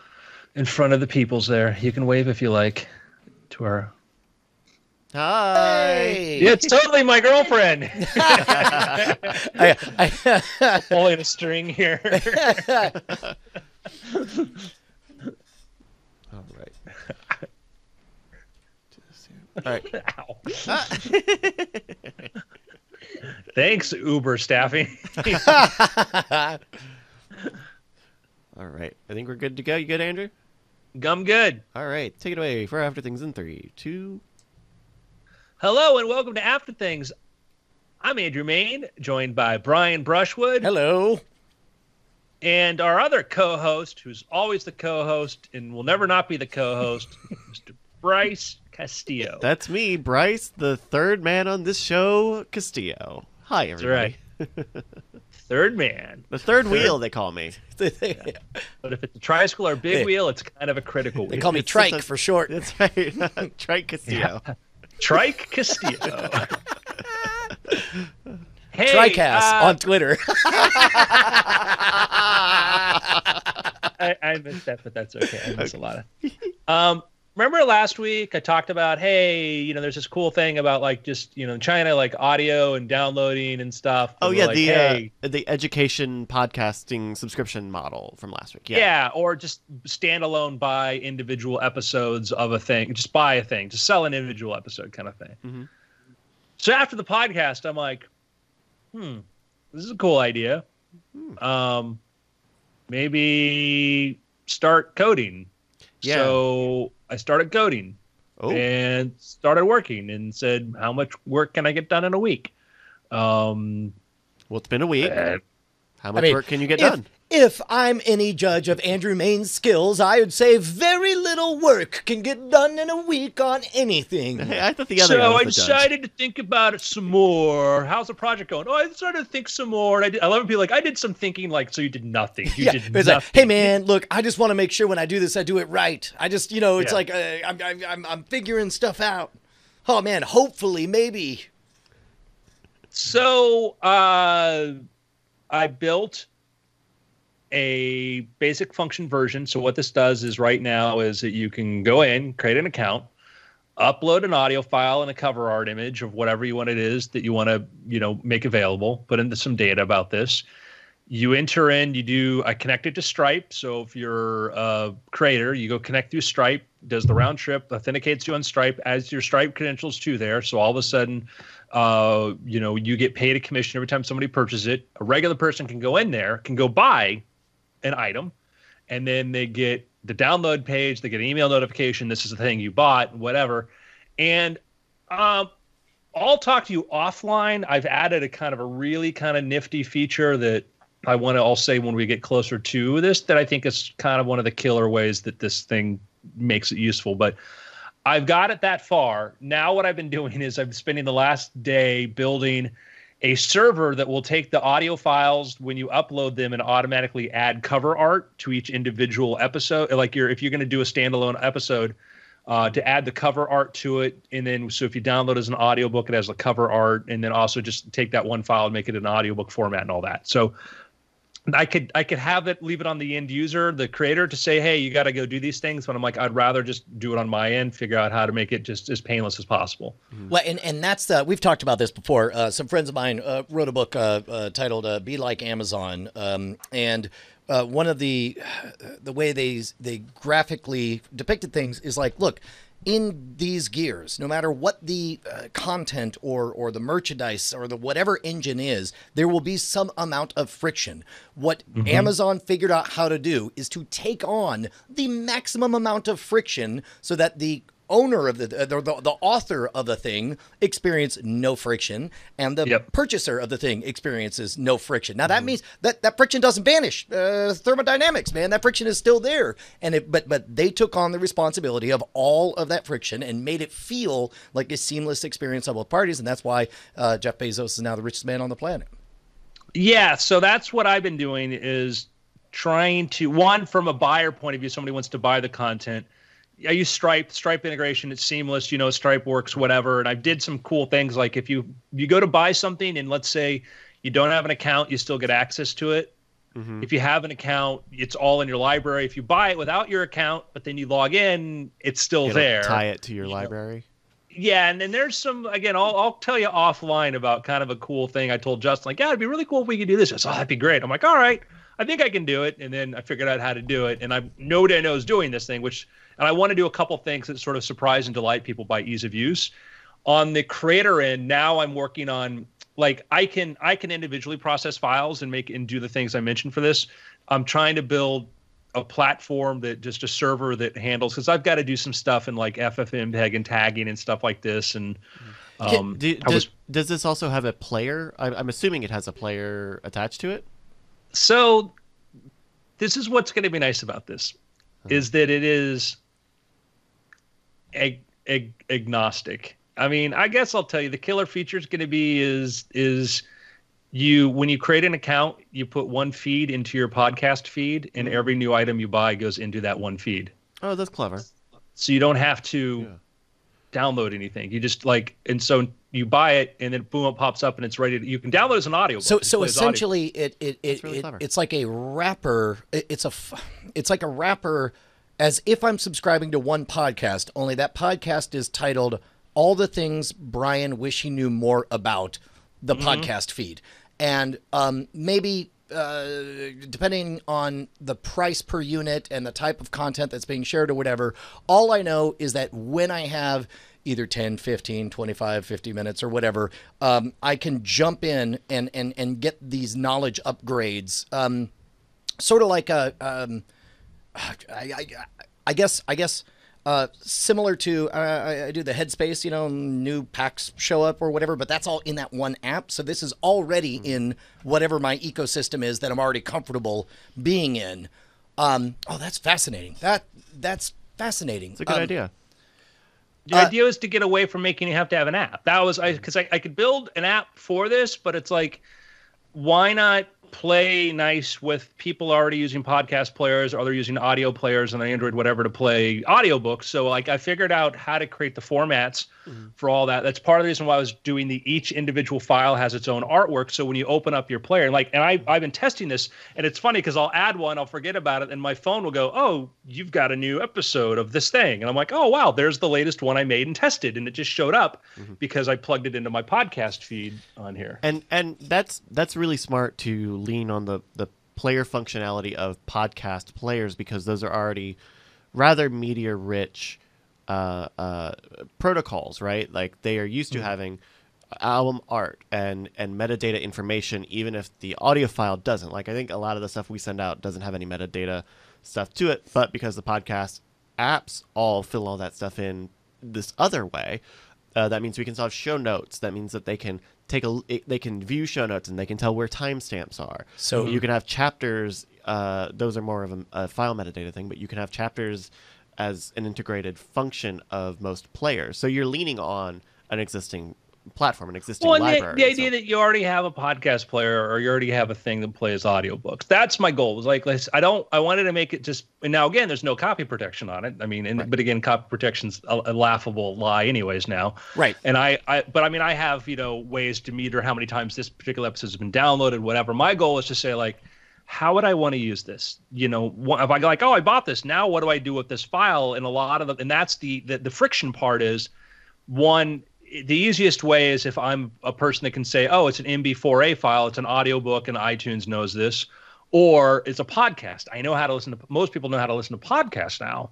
So it's like, so here's an interesting question I want to throw your way. That right now you're in the nuts and bolts and figuring out what you could do to set up a framework for all of this, and so maybe I'm putting the cart way before the horse. But I know as a consumer that I will open up my podcast app and look at it like a menu, and I will think to myself, not you today. Oh yeah, you with that voice and that thing. It's highly heterogeneous. And there are times that I'm in the mood for, like, what I want is something that I'm going to learn, but it's not going to take too much for me. Or other times it's like, oh, I just want to hear somebody go be angry and upset, or I want to hear essentially a ghost story or a comedy show or whatever. If this is all feeding into one podcast feed, it seems like if it's one unified ecosystem, it needs to have. I say needs. This is me speculating, so I don't know. It might sound like I think I have an answer to this, but I don't. How important do you think it is that all of the episodes have a consistent voice, intro sound, format for the album art or whatever? Like, because if it all goes into one podcast feed, I guess really you go into that podcast feed and you scroll through episodes and you go through the same heterogeneous experience as you do in the outside for free world, right? I think that, this is the thing that in my imagine how this works is you hear, Justin's got a great new thing on Kickstarter, how to do a Kickstarter, and you go to the site and you buy this thing. And now where does this thing go? Like, well, I got a page. I can just download it, right click to download. But you're also like, oh, yeah, it'll be in my podcast feed under whatever this is called. So I'm using the wrong metaphor. Even though it's in a podcast feed, I shouldn't think of it as a podcast. I should be thinking of it Right, you're about buying your Audible collection. delivery. in there. Exactly, Yes, exactly. Yes. Okay. Yeah. All right. Yep. Nope. That makes sense. Though, one of the things that we talked about, and one of the things in the article that we talked about last week was that people would also subscribe on an ongoing basis, on a monetary ongoing basis. Is that So roadmap? If we do that, like what I would do if it was going to, if we're going to do like it's going to be, a model where you can a paid feed subscription, I would carve that out and say, here's the feed just for that. You could have a one uni feed, everything goes into, or here's a feed for just Brian's content. I think absolutely that justifies. If it's just a one-off, it doesn't justify an RSS feed for it because it's like, well, I don't know. But if I know I have an account and every time I buy something, I know it goes into, the whatever this is called, one thing. But I think, if we're going to have different shows and different stuff, then I create different feeds for that. Totally. Okay, cool. Very smart. Because that's We have the that technology. that could be that would be a jumble otherwise, right? Like if you have a show that comes out every week or every month or whatever, and then you have these one-off purchases. Yeah, that's good. Yeah, no, I think for subscription stuff, we could do one-off. But I think that's a space we can get into. But right now I'm like, focus on the one-off standalone because there's not a really good platform for that. And then we talk about like what services can be offered in the subscription space that aren't there now. I mean, what is there an option? I think Patreon's neat, but I think there's a lot of space out there for things that it doesn't do. There are a number of extra hoops you have to jump through to do anything on Patreon, both from the consumer and on the producer side. Whereas if you could collapse that, remember, like we were just talking about, like remove that friction, figure out a way to absorb all that friction, make it super simple to just like click and go. I almost wonder if baked into, and this would be a really radical idea, is everybody gets the ability to share their RSS feed, or I mean, they would unless they're private feeds. well, everybody has a private feed, but like maybe bake into the licensing the ability to share it with 1, 2, 3. Like for example, on iTunes, you're able to share. Have 5 computers all access the same thing of music. With Audible, you can lend your books to other people and draw them into the ecosystem. But then that's DRM, and if there's a point of this where there's a plain text feed or RSS link. Right. Well, and I don't know. Hey, man, I have questions, not answers. So I think that, yes, I think because like what I can put a cap on the number of times you can download an episode. I can say after this period of time, you can't keep downloading this. But I like the idea of shareability is something I like, and say that, hey, you're getting a 5-device license with this, which means if you want to give your friend this feed, that's totally fine. My girlfriend and I share an audiobook account, right? An audio. And I think the advantage of that is this. If I'm Joe Creator, I'm like, wow, I want everybody to pay for it. Like, yeah, but if you share your feed with Brian, okay, don't look at it like you're losing a sale because Brian's not going to buy everything Bryce buys. What'll happen is now if the two of them like it and they talk about it, they'll talk about it to their friends. And you're gonna it's a limited, it's not like we'll share it to everywhere and you'll never see money, which was the problem. It's like 2 or 3 people who know each other talking about it is better than 2 or 3 strangers. And you can also say, whatever that number is, let's say it's X, like you're welcome to share your feed with on X number of devices or X number of people, do whatever, and then let's say somebody all of a sudden like just spikes, the threshold is they're seeing 1,000 downloads a day or whatever. Then at that point you go to the one person to whom the feed belongs and just say, hey, just FYI, it looks like something spun out of control. Here's your new feed. Just update that feed and you're good. Or maybe it's like, it's been 6 months. Here's your new feed, or it's a new year, or you resubscribe for whatever time. Here's your new feed. And I can put a limiter, like if more than 5 devices access it in a day, something reasonable, like 10 in a day or something, that you would go like a regular. Because you don't want somebody who says, I tried it on my phone and my wife's phone and this and I had a problem. You don't want them getting shut out because that sucks. That's why we hated DRM. And that what was reasonable to them, they couldn't figure out how many times you had situations where like it didn't work on this computer. I went over there like, oh, you're trying to download. No, literally the download failed over here because there's some problem on your end. So you want to give people enough comfort, but also you want creators to know that like somebody goes on some other popular podcast like, hey, yeah, no, just use my feed. And then you're like, wow, because that's. And weirdly, that's one of the things that's nice about an RSS feed is that it's very hard to say that out loud. Like you're not going to say, beep, beep, beep, boop, boop, number, symbol, whatever. That's my feed. And if you are going to use let's say a Bitly shortener to give that out, well, then that's a deliberate act of piracy, in which case, nobody's going to blame the creators or the platform for saying, well, that's a dead feed now, Yeah. That's really interesting. I think you could do all of this for sure. I also think that unless you start like tagging files with user account IDs or something, like, there are RSS feeds. People like once you get once the files are out there, you can download them very easily and share them sans RSS feed. Like sure, but that's already the case for everything, right? But what I'm saying is like I don't know that. You can't solve that. I don't know that you can solve it. And I think it's not. But again, I think it might not be worth. No. I think you can, in that you make the easiest of all solutions, the one that is to the benefit of the creator, within the terms of service of the platform. I mean, we've talked about it before. Convenience trumps fidelity. Once it's easier to just buy everything on Amazon, and somebody has the economic means to do so, they tend to do that. Once it's easier to just get a subscription. But if we're talking about piracy, those people already don't care about convenience. Well, correct. We're not concerned in this hypothetical. We're not going to solve privacy. What I don't want is somebody to take that RSS feed and post it to iTunes as, hey, great inspirations thing. And then I see thousands of downloads and I'm like, what is this? Oh, because somebody just literally took the RSS feed I gave them. That's why I can put limiters on the amount of downloads from each feed, or even there's things like this. But yeah, we're not going to solve piracy. That's the goal, is to just make sure this really easy, convenient thing that I'm doing for consumers doesn't get exploited by bad actors. That's the goal. Or make it just the easiest way to be the one that's in accordance with the plan.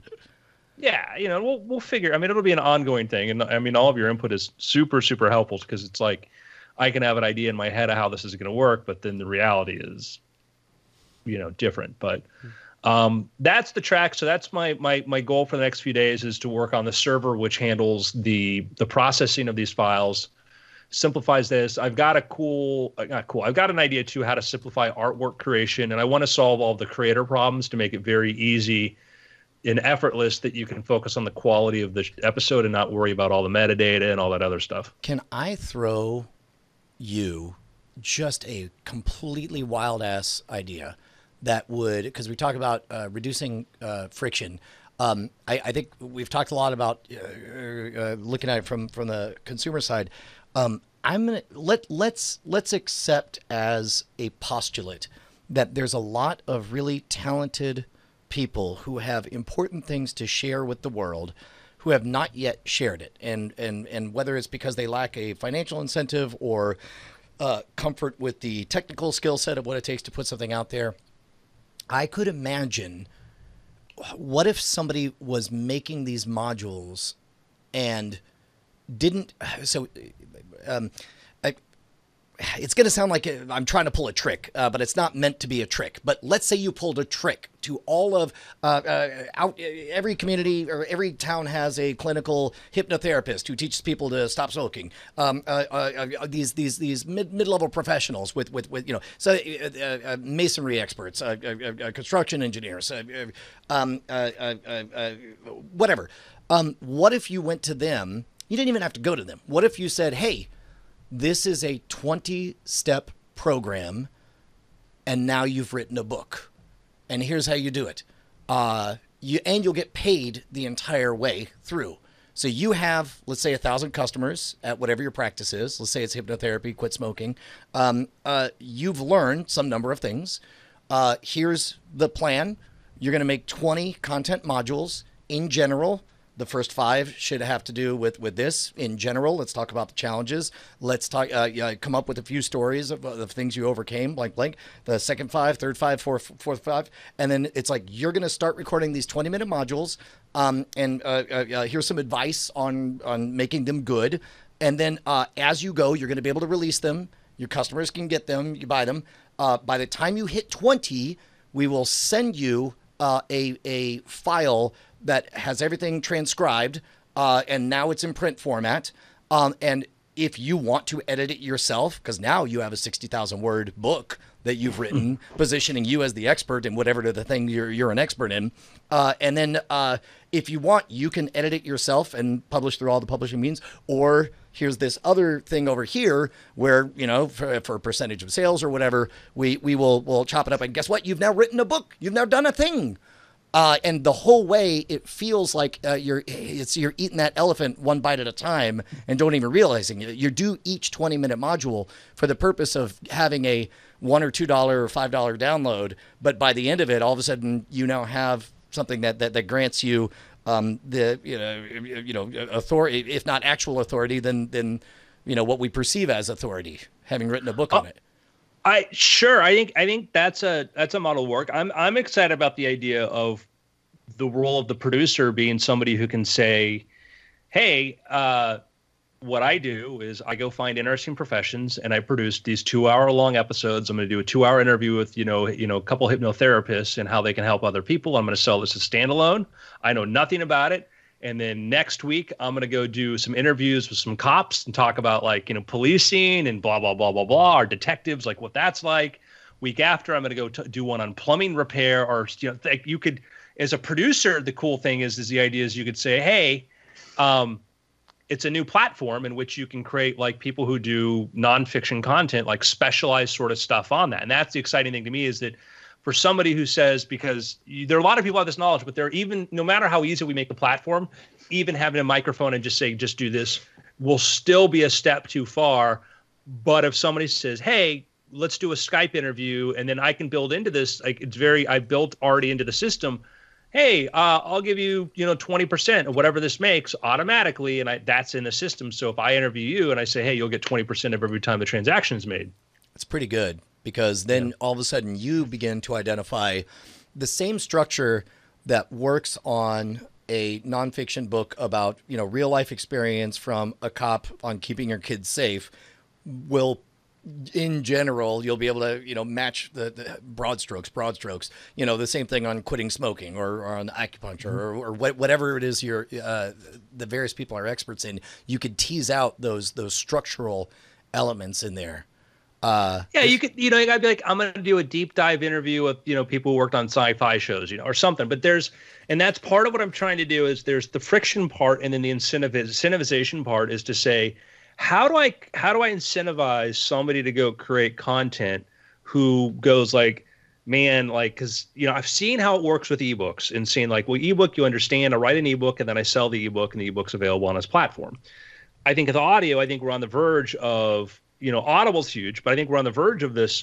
Hey, I'm a person that produces audio content that's for sale on specific topics and stuff because, once the thing works, it sells itself despite the platform. But I think that becomes a new role. I think it becomes a new thing that somebody can do versus because podcasting, we tell people well, do it for a bunch of years, build an audience, and then try to do a Patreon. We're here. It could be if you have a great idea, produce a couple of these as standalones, make free, get it out there, but, push, promote. Yeah.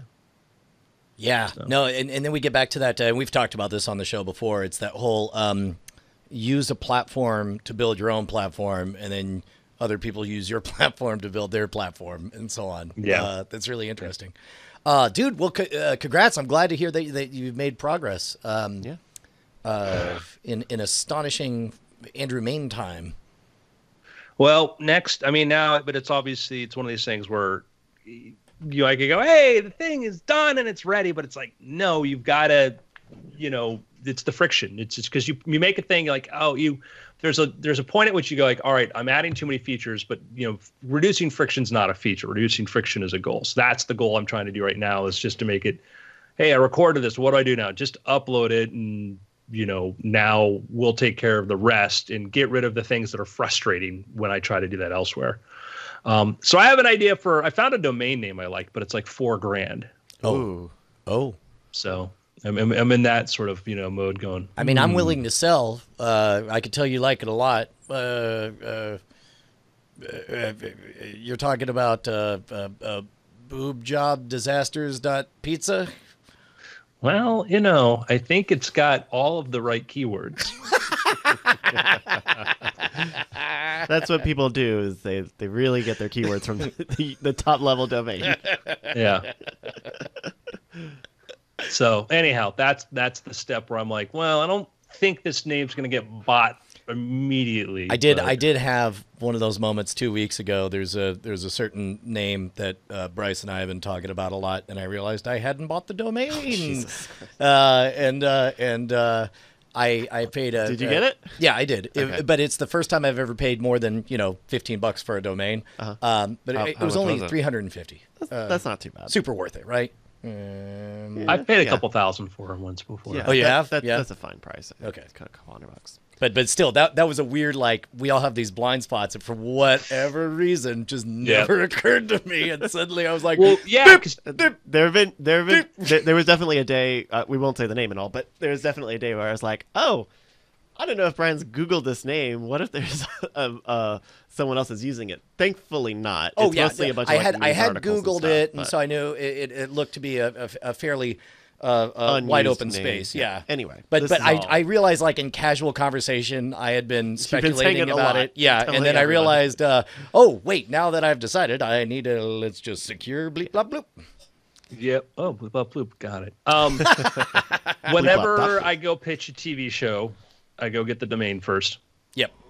Because you want to make sure that if they love it, that because stuff does get stolen, but it's not so much that. It's just that all of a sudden, like, oh yeah, we've gone to the show's in development, and we own the domain name for that. And you're like, oh, I never get that back. Mm-hmm. Yeah.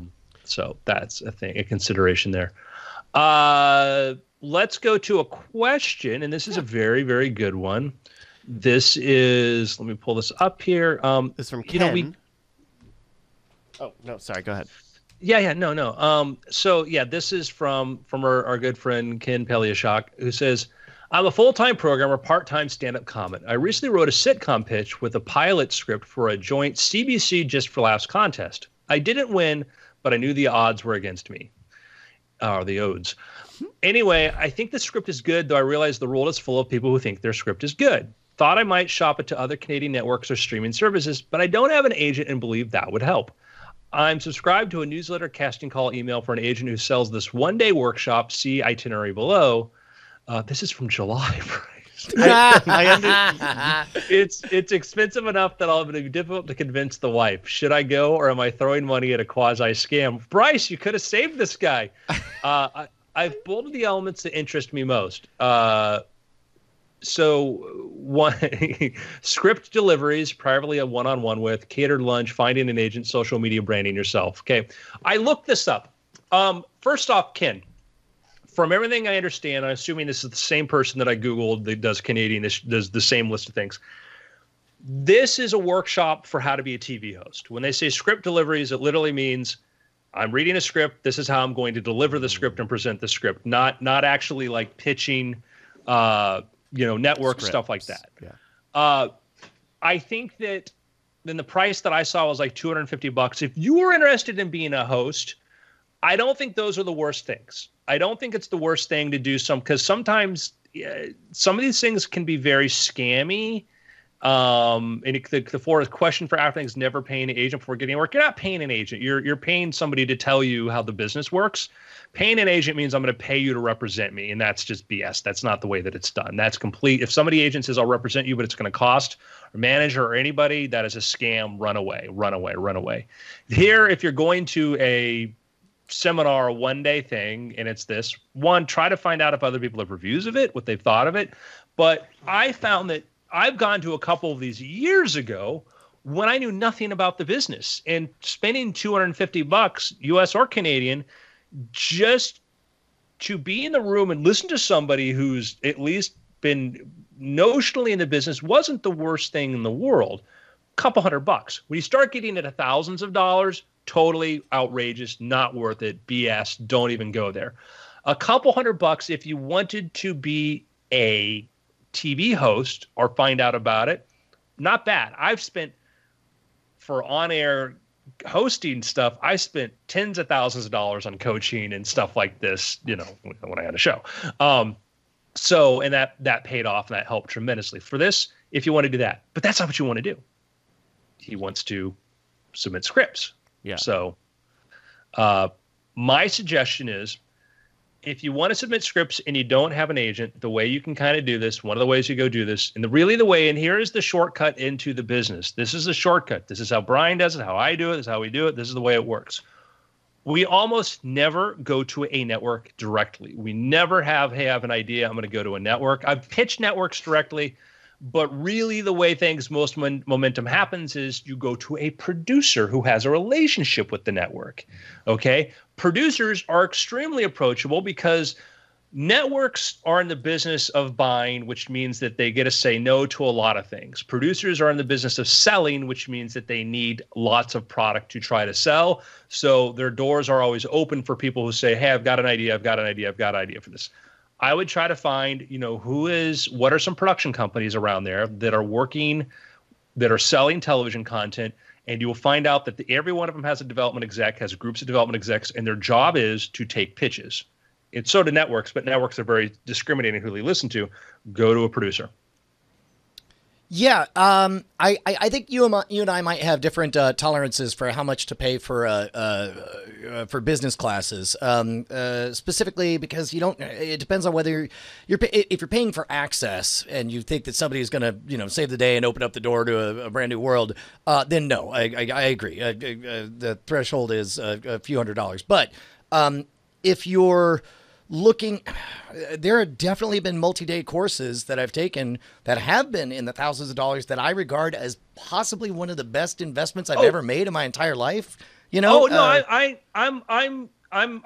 yes. And what I'm saying is, like, if it's a 3-day, the business of this and it's entertainment, that sounds legit.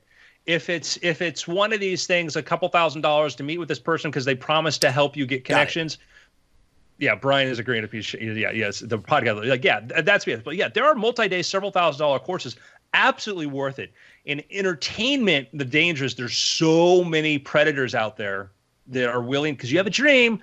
I have a dream, and I don't know how this business works, but this guy says he'll tell me how the business works, and now I'm going to pay, and then nothing. And then there has been some lawsuits and stuff, actually some criminal cases in California over casting directors who'd worked on casting for some shows were then, doing these casting seminars, and the promise was sort of implied that, like, or not implied, just directly said, like, oh yeah, you want to go on CSI, pay $5,000 on my casting session. So in this case, I would say that I think a good distinguishing factor is if what you truly crave is, if what you have is a hunger for the knowledge, and if you think, if all I do is learn for 2 days, and this is that worth $2,000, and the answer is yes, then by all means, in that case, almost certainly, if you're unhappy with it, oftentimes they'll refund your money or whatever like that. But if what you want is the thing being to appear on the show, to get a script in the hands of whoever, to the benefit that comes from the knowledge, then almost always it seems like that's a scam. Would you say that's a fair way to put it? Oh yeah, I mean, like if Brian Brushwood offered a course and said, hey, for $1,000, you and 4 other people come to Texas. We're going to spend 2 days, show you our studios, talk about podcasting. I'm going to tell you everything I know. It's going to be an intensive thing about how we got started, the technical side, the promotional side, whatever like this. $1,000 to go learn this. I'd be like, man, I want a time machine to go back. I'd be like, in a heartbeat. Brian Brushwood said, hey, for $1,000, I'm going to make you a podcast star. He'd be like, hey, man, I'll give you a guest spot on one of my podcasts. I'll do this. It's like he's making a promise he can't deliver on. Right. Shame on you, Brian. Shame. How dare you? Hey, so I think we're going to have to do something a little bit slippery. I'm going to duck out just long enough to go pick up my daughter from the school bus, but I'll come back in time for us to talk picks, if that's okay with you guys. Yeah, totally cool. Okay, all right, BRB. Oh, okay. I'll Bryce jump in wherever you want, but Me and my vast Hollywood entertainment experience. yeah, well, more than you realize. And one of the things too is that you start accumulating experience, and then, so I had a call this, Mr. Hollywood here. So I had a call this morning with my agent, who's like, "Oh, this major top 3 studio says, oh yeah, they're going to renew the thing on this." I'm like, okay, all right, it means we won't put a ticket elsewhere, but it's cool because they have to pay for the renewal and the option on that. I'm like, okay, cool. And she's, it's like, yeah, they're going to get in the minutia of this and little gossipy thing like this, and then I hang up. But I'm like, 7 years ago, to tell myself that, that would be a typical. I know Monday mornings usually when she and I catch up. I'm like, if I told myself, yeah, every Monday morning you're gonna probably hear, you're gonna have a conversation with your agent, and this, you're gonna be a typical like the least important news of the day is, oh yeah, this studio just renewed this thing, whatever. Yeah, and it's you have your first moment where all of a sudden Hollywood reaches out to you, which happened with one of my books. It's like, I'm a producer who's done so and so, and often it's a it's a producer not attached to anything, but it's still like, oh wow, they're in LA and it's a producer. Mm-hmm. And then next thing you know, you find yourself sitting across the table from a famous director and talking about stuff, and you're like, how did this happen? And I wasn't an insider. I didn't know anybody, It was driven, and then you're there, but then you take for granted, and there are all these things that and I would talk to people. They'd be like, oh, so-and-so got this. And I'm like, oh, that's so naive. I'm like, maybe, but you didn't know, and you don't know if you're middle of nowhere and you want to create content and stuff. And that is not just for the entertainment business. It's for any skill, mm-hmm. any skill at all, where over time, your own experiences will build up quietly, and after X amount of years doing this field of work, you can look back and say, oh, I have some authority over this. I have some amount of expertise, and it is like a shocking sort of thing. I don't remember the exact situation, but I've had a similar thing recently where I was like, oh no, I kind of have expertise on video making, on video production, and, mm-hmm. and video post production, editing, and it's always humbling to me to be like, oh yeah, I've definitely come a long way in the 4 years I've been here in Austin. But also, and then I mean, I'm a guy that feels very much like an outsider on certain things, but then I realize how much it is to take for granted. And that's when you get questions from people like, hey, how do I go about doing this? And you're like, oh, it's naive. But then I talk to people in the business who sort of like, I'm like, you think that's really how it worked? I'm like, well, that ain't the case. Right. So think if you want to get into, when I wanted to do magic on television, I knew my goal was to go work with production companies, producers who produce stuff, and go find production companies that created content for where I wanted to go. And the mistake I hear people have made, like, oh, these producers want to make my thing into a movie. Like, that's great. Who are they?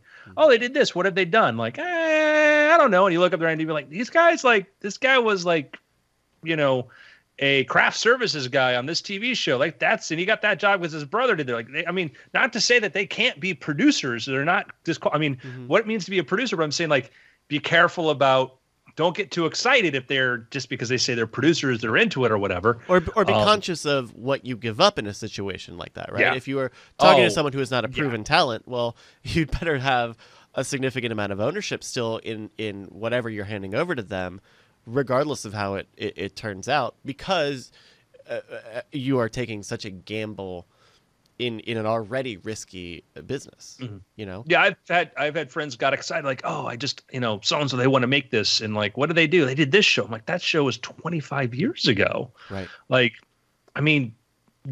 just so you know, Hollywood's not knocking on their door excited to hear what their next project is because it's a quarter century ago. Not to say that doesn't happen, but you got to be mindful.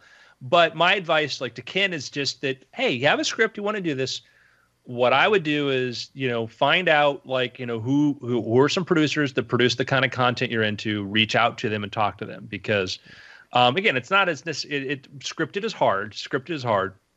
Also, keep submitting. Like, if you can put that script into other film festivals, other places, Mhm. if you can get some awards for it, it really doesn't mean that much. Like in LA, it's funny because it's like, everybody won some award somewhere. Everybody came from somewhere. Everybody came from something. And, There are enough awards out there where you can find some little fig leaf to put on your. Yeah, on your and script, it doesn't. Yeah, exactly. And after a point, it doesn't matter. Nobody cares. So they just assume, and that's the funny thing too. It's like, what's a big deal if you're in a small town somewhere, like, oh, so and so was on this TV show. It's like, yeah, that waitress, she did 5 seasons of the show you know about, and she's now a waitress. Like, that's this town, Yeah. So, and Thanks. another thing I would check, Ken, and I'm assuming that you are at this point of emailing us about this, that you are aware, but like he mentioned that he wrote this pitch for a CBC Just for Laughs contest. I would make sure you check the fine print of that contest and make sure you own that script. I think there's a very good chance you do, but any time that there are big contests and things, there's a chance that by submitting something, you are giving over your rights or giving some amount of ownership to that. My opinion is like, just assume you do, because unless they compensated you for it, I'm not sure about Canadian law. Like, let them come at you, bro, if you sell it somewhere. I'm just saying, maybe take a once over. Yeah, and, take a and look. make sure, And then 'cause you ignore never it if they know, say they do, because I don't think that wouldn't hold up here, but I don't know how Canadian law works. Because I know I feel like I've read horror stories about that Shark Tank show where people will have to give up something to be on that show, whether or not they make a deal. Yeah, but that's different. Is you're compensated, or there's something in place for there. You're getting an appearance fee, or there's something in there. I think. I don't know the specifics of that, but yeah. Because they look, because their Shark Tank looks at it like just the mere fact that you're appearing on their show counts as promotion, The exposure, whatever. But Yeah. we'll see. Like, there have been, that gets to be, again, I'm not a copyright law expert, No. so, my favorite story is, and actually this is the same. Now that I think about it, the same studio that just is reopening an option on something of mine. They'd optioned something before, Okay. and the contract took forever. I got paid, and I got the contract after the option expired. I'm like, so I don't have to sign this, do I? Yeah, this It is was just sort a of waste of time to It do was this. sort of a fun, at least they paid me on time, so that was the beauty yeah. of working with the agents. And make That's sure the that important happens. thing. Make sure you get paid, kids. Yeah, that's like this town. Like, I have a friend that she was an assistant at a famous producer's office, and she's going through the desk, and this producer is working for a writer, a famous writer, and finds a check for like $1 million from a studio to the writer, and it had been sitting there like for 5 months. Holy Like, cow! is this important? They're like, oh yeah, this was the option for this. And I'm like, to live in a world where $1 million check gets lost in a drawer and I don't notice it. It could be expired 5 months. That check might not count. Well, It the might not studio even- would still, Yeah, would make, but yeah, still, it would, wow. yeah. Oh man. Hey, welcome back, Brian. Dude, that's crazy.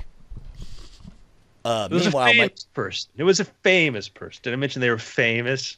Oh, you didn't mention that they were both famous people. capital A, capital Yeah. F. Oh, man. But that is the thing where you're on the outside, and if you keep pushing, trying to work your way in and being smart and trying to figure out your way, there's these moments you find yourself, and you're at a hockey game with Grunberg, you're in an awkward situation with somebody who is, your childhood hero, and these things happen, and you're like, wow, this is the business. This is what it is. And I'm gonna go. something maybe a little out of left field compared to everything that we've been talking about, Ken, would be to like, okay, so you have a script. You have a script. Have you talked to anybody about producing a small part of it, or making a sketch, or like turning that into some low budget thing on I your guess own? if I can run with that thread before I hand it over to Andrew, like very rarely do anybody who belong in that business of writing have only one good idea. And if you fear that that's your one good idea, consider the possibility that you need a little more runway with a few more ideas. I think one of the themes that we keep coming back to in After Things is parallel projects. If you're working on one thing, you should be working on something else. If you belong there, then odds are, they're all lottery tickets. They're all lots and lots and lots of them. Yeah. Absolutely. And so I would say that, to Bryce's point, if there's something really cool or neat about this idea, if you can find a way to deliver it in a final form that's good, I don't know that there's really a lot of success with doing 10-minute versions or pilots of sitcom stuff like this. People do it all the time here, all the time in LA. Everybody in LA, like, oh, we're doing like a thing like this. I am sure that has led to something at some point, but I'm not aware of really that ever leading to there being a pattern to that leading to. And then that group of people, they got picked up to go do a thing. What I do know is comedy partners or comedy duos, comedians and stuff who do skits and sketches and stuff. Right. Because they're creating, and this is to Brian's point, they're creating a pile of things that you can see. And that was, go ahead, Bryce. Well, and that's mostly what I'm trying to say is if you've got a script here, you've probably got bits that you can chunk up or like you can make something with this before you can make something out of this and still have a script left over. Or just you, but what makes you a good writer or comedian, just you doing just things that could be totally irrelevant to this. And right. Brian and I were talking about this before about how, you want to have enough irons in the fire that you don't care. Like, I've gone through this where I've had people really hot on one project, and then all of a sudden something else comes out that's similar, then nobody wants to touch it. And that's my lesson was have 4 other things I care about. And that's the way I am now. Like I preemptively, like I know actually as soon as somebody gets excited about one thing, I jump into a new thing just so that when that thing crashes and burns, that I'm focused on the next thing. I started writing because I was out here doing pilots for TV shows that nobody ever saw. I was doing things that it'd be exciting because like, hey, the network likes you. The network wants to do this. The network's going to pay for a pilot. And I do the pilot and networks change their mind. And I went through that several times. And I'm like, well, this is the best I could hope for, statistically speaking. It's the odds, it's like 1 out of 7 or something like this. In the meantime, it sucked not having the show, which sucked. Like, what have you been up to? And it's like, well, I got 3 pilots I can't show you, but, I started writing books because with self-publishing, it's like, if I just say, screw trying to get it published, through a publisher, do it myself, I can start accumulating work that people could see. And that's now become, I had no idea the amount of growth that was possible there. So. Yeah. And I think, I don't know, the temptation for a lot of people is like, well, I can't just give it away. What do I put it up as a blog post? What do I put it up as a short story? Then the whole world is going to know my idea. And it's like, yeah, that's what you want. You want the whole world to know your idea. And know that you have good ideas and right. that you can execute. And, hey, you're right. that guy that had that really good idea. Do you have any other good ideas? Do you have maybe a system by which you continue to manufacture good ideas? Yeah. Sometimes there are very magical special gimmicks or things like that you need to be protective of. The number of times somebody has come to me and had that is 0. Yes. But there are sometimes the premises or something like this, that the first person to do the Blair Witch kind of thing, like, yeah, that was, really, really, really cool kind of premise. They were onto something there. There was the found footage genre sort of existed, but the kind of way to do that there. Every now and then there is no, this is special, don't tell it, but the chances are that you or I have that almost more likely 0 than that. And I've had people go like, I have an idea. I want to tell you, but will you sign an NDA? I'm like, 1, I don't care, and 2, no, and the more protective they are, oh, you need to sign an NDA like this, the worse, the dumbest the idea usually is. Or you're like, no, these people did exactly this thing, and you didn't even know that. And you're expecting people to sign NDA on this when it's already out there. And it's just because they have one idea. They have one idea and they think their idea is super special. So, but yeah. I guess that's the answer is probably the idea is super special to them because they've never had another idea that they thought was that good, in which case you should go to work immediately making whatever you think your most super special idea is way less special. all of your ideas you should have so many of them that whatever one feels special should not feel special. I have a book idea that I think is super special. I don't know if it's so special now because there have been things that come out that's similar to it. But when I had this thing 20 years ago, it was one of the things I said, one day I'd like to write this. And I still think it's a special idea and I haven't put it out there. But sometimes really special ideas have happen. People are like, yeah, it's cool. It's clever. Nobody cares, Yeah. But no, it really is as clever as you thought. Just nobody really wanted that clever. Waffle Vegas wants to, so what if you have an idea that's good and it is a method to monetize something you are going to be doing anyway? Then do that. Hey, you want to sign an NDA before you tell us the idea? Like, that's a little more abstract than I think we can work with in this case. Yeah, I mean, like, if you're going to be doing it and you can monetize it, you should go for it. I don't know. It's too broad to say anything else, I think, right? Yeah. I know do it. enough about what Waffleophagus works on to have a vague idea of the space, but even that, even with insider knowledge, I don't know. Yeah. I mean, do it. Go and do it. Yeah, do it. Whatever it is. Just Just do it. go for it. Go do it, Waffleophagus. Budget accordingly and with your time and your monies. Yeah. Okay, all right. Well, feel free to reach out to us at where should people send in their stuff? Neshcom@gmail.com, subject line after things. And Ken, if you have an update since July, please let us Dude, know. I'm very would sorry. I would love to hear I'd love to know if what he he did. went and how good it was and what he got out of it, Yeah. or if he didn't or what. Don't be afraid to just do stuff. Be bold. You want to do comedy, go do open mic nights. You want to do podcasts, get a microphone with some friends and do some podcasts and do some stuff. I did a deep dive in a bunch of Red Letter Media stuff, and it's interesting to watch those guys evolve into what they've done. And you see that drive to do something. I saw some trailers for some of their early horror movies they made, which we're going to make an awful movie. You did.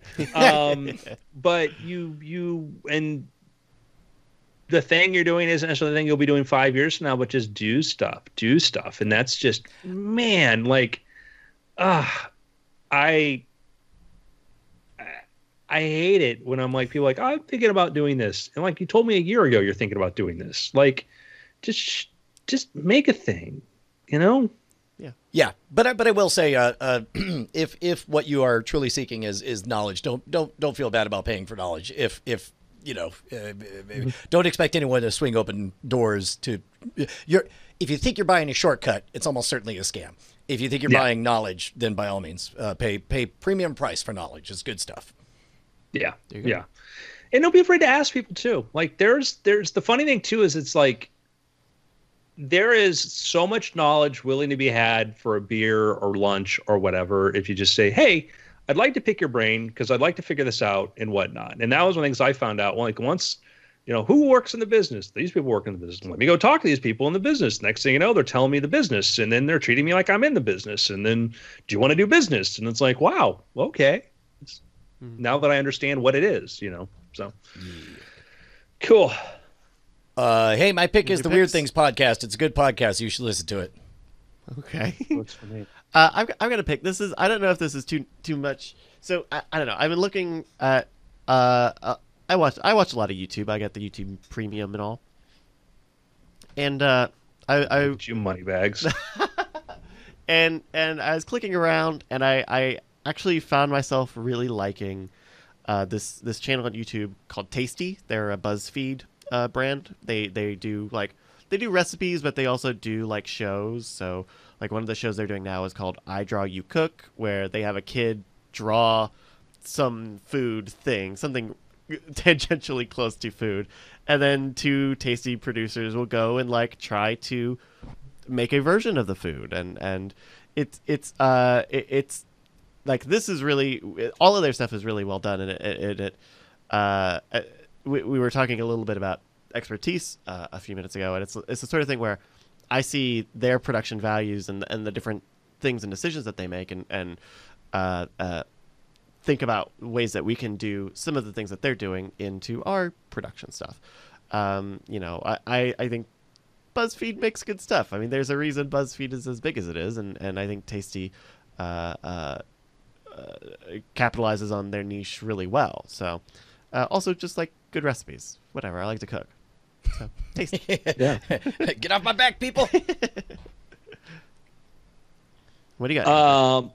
So my pick, man, I've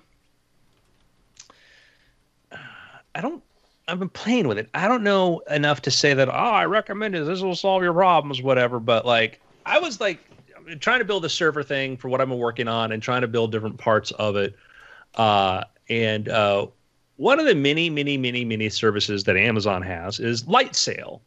And, you go to Amazon's AWS console and you see about 5 million different things they can do. And you're like, what is an elastic beanstalk? Is it good that it's elastic? You make that face, but so much of what we do is dependent upon elastic beanstalk, Brian. That's the thing. You question this, but there are all these sorts of stuff. And a lot of these are ways in which so much of the way the web works, it's moving to the cloud, and not weird in strange ways. There are things called, like AWS has their things called Lambda functions, which is if you break apart like a piece of code and it's like, every time, somebody creates a user account, take their avatar and make a circular version of it and then send them an email. There are little functions, right, that you would have on a server. Amazon's Lambda functions, other people do this too. It's not like Amazon. You can literally just put that function into the cloud. It doesn't sit on a server other than the Amazon cloud, and then you, on your own code, execute it. And so that's one of the crazy things that's happening now with software is that this little part executes these functions. The database is over here. This is here. It's not like it's sitting. First, we had a server. You had a server that would put your everything onto. Then we did virtualization. Well, I can just copy the server over to these other things and spread them out and spread the workload. Now we're getting into this crazy thing where this little function sits over here, gets triggered when this gets emailed over here. So the goal is it can scale. The idea is that all of a sudden, if I get 5 million people hitting my site at once, it scales. And then when I don't have 5 million people, it scales back down, and I only have to pay per usage and stuff. So there's a lot of these solutions which, like, frankly, make my head hurt, trying to figure out these things. Somebody points out Amazon Alexa skills are powered by Amazon Lambda functions. Like, yeah, you have this simple sort of bits of code that run there. But Lightsail is a thing they have where if you want to deploy a website like a WordPress site, it's super, super cheap. You can do it directly on Amazon with Lightsail. So you can do different kinds of sites. I'm building like a Node.js site. But if you wanted to create a WordPress site, you can launch one for like $3.50 a month. Wow. Other people do this too. But the funny thing is they're probably buying their storage space from Amazon. From AWS. And so Lightsail is a very easy way to deploy a virtual server, whatever, doing certain things. So if you want to create if I were to do my WordPress site again, I'd probably just go directly to Lightsail and use their WordPress deployment, because the advantage of it is it's plugged into all the other Amazon services and stuff. It's super easy to scale, things like this. So anyhow, I was just playing Lightsail. That was my thing. Interesting. All right, right on. That's cool. I'd never heard of that. And I've made some websites in my day, and the price on this is very competitive compared to anything I've looked at, in the past decade or so. Like, this seems reasonable. Yeah. I mean, it's funny because I'll watch a tutorial video and they'll show like, go ahead and create an account here, and you'll see like the $10 level has 5 terabytes. By the time the video comes out, the $10 account has 30 terabytes of storage, because storage prices keep falling. And so it's what a world we live in. So anyhow, I don't know. Dig around. If you're technically inclined, start playing around with some of that stuff, seeing what's out there. I didn't know that was an option. I knew Lightsail was a thing. 2 days ago, I had no idea what Lightsail did. And then I was trying to build a Lambda function. I need to, install a dependency and blah, blah, blah. Very cool. All right. So yeah, it's been after. Hey, this is a crazy moment where all my vision went blurry, and I was waiting for somebody to say better one, better two, better one, better two. That was the moment I realized that I was like, I am in over my head on all this. Well, that's the thing. It's like, I'm like, I need to do a thing, but I don't know how to make the thing work. And I don't know the questions to ask about the thing. And I'm trying to search for the thing, and then you find out this terms keep coming up again that I ignore because I don't know what it means. And I'm like, not in my world, and then you're like, yeah. Like I'm like, oh, let me just go. There was another like, let me create an EC2 instance. I'll just do this. So I deployed an EC2 instance. I'm like, great. Now what happens? I'm like, now it's gonna go on. And it's like, this is it. I'm like, I have no idea what to do now. That's amazing. Okay, I've got to handle kids. So I'll see you guys. Good shows. That was a lot of fun. Thank you all. Hey, thank you, everybody. We'll be back in a couple hours for Cord Killers. B Viper is 100% right. Program these days has 90% Googling Stack Overflow threads. That is exactly what I do. Yeah. But you have that panic when you realize it's like 6 years old, and you're like, this is still Hopefully apply. I hope this still works. Yeah. We'll be back Cord Killers in a couple hours with Scott Johnson. See you guys then. Bye. Later.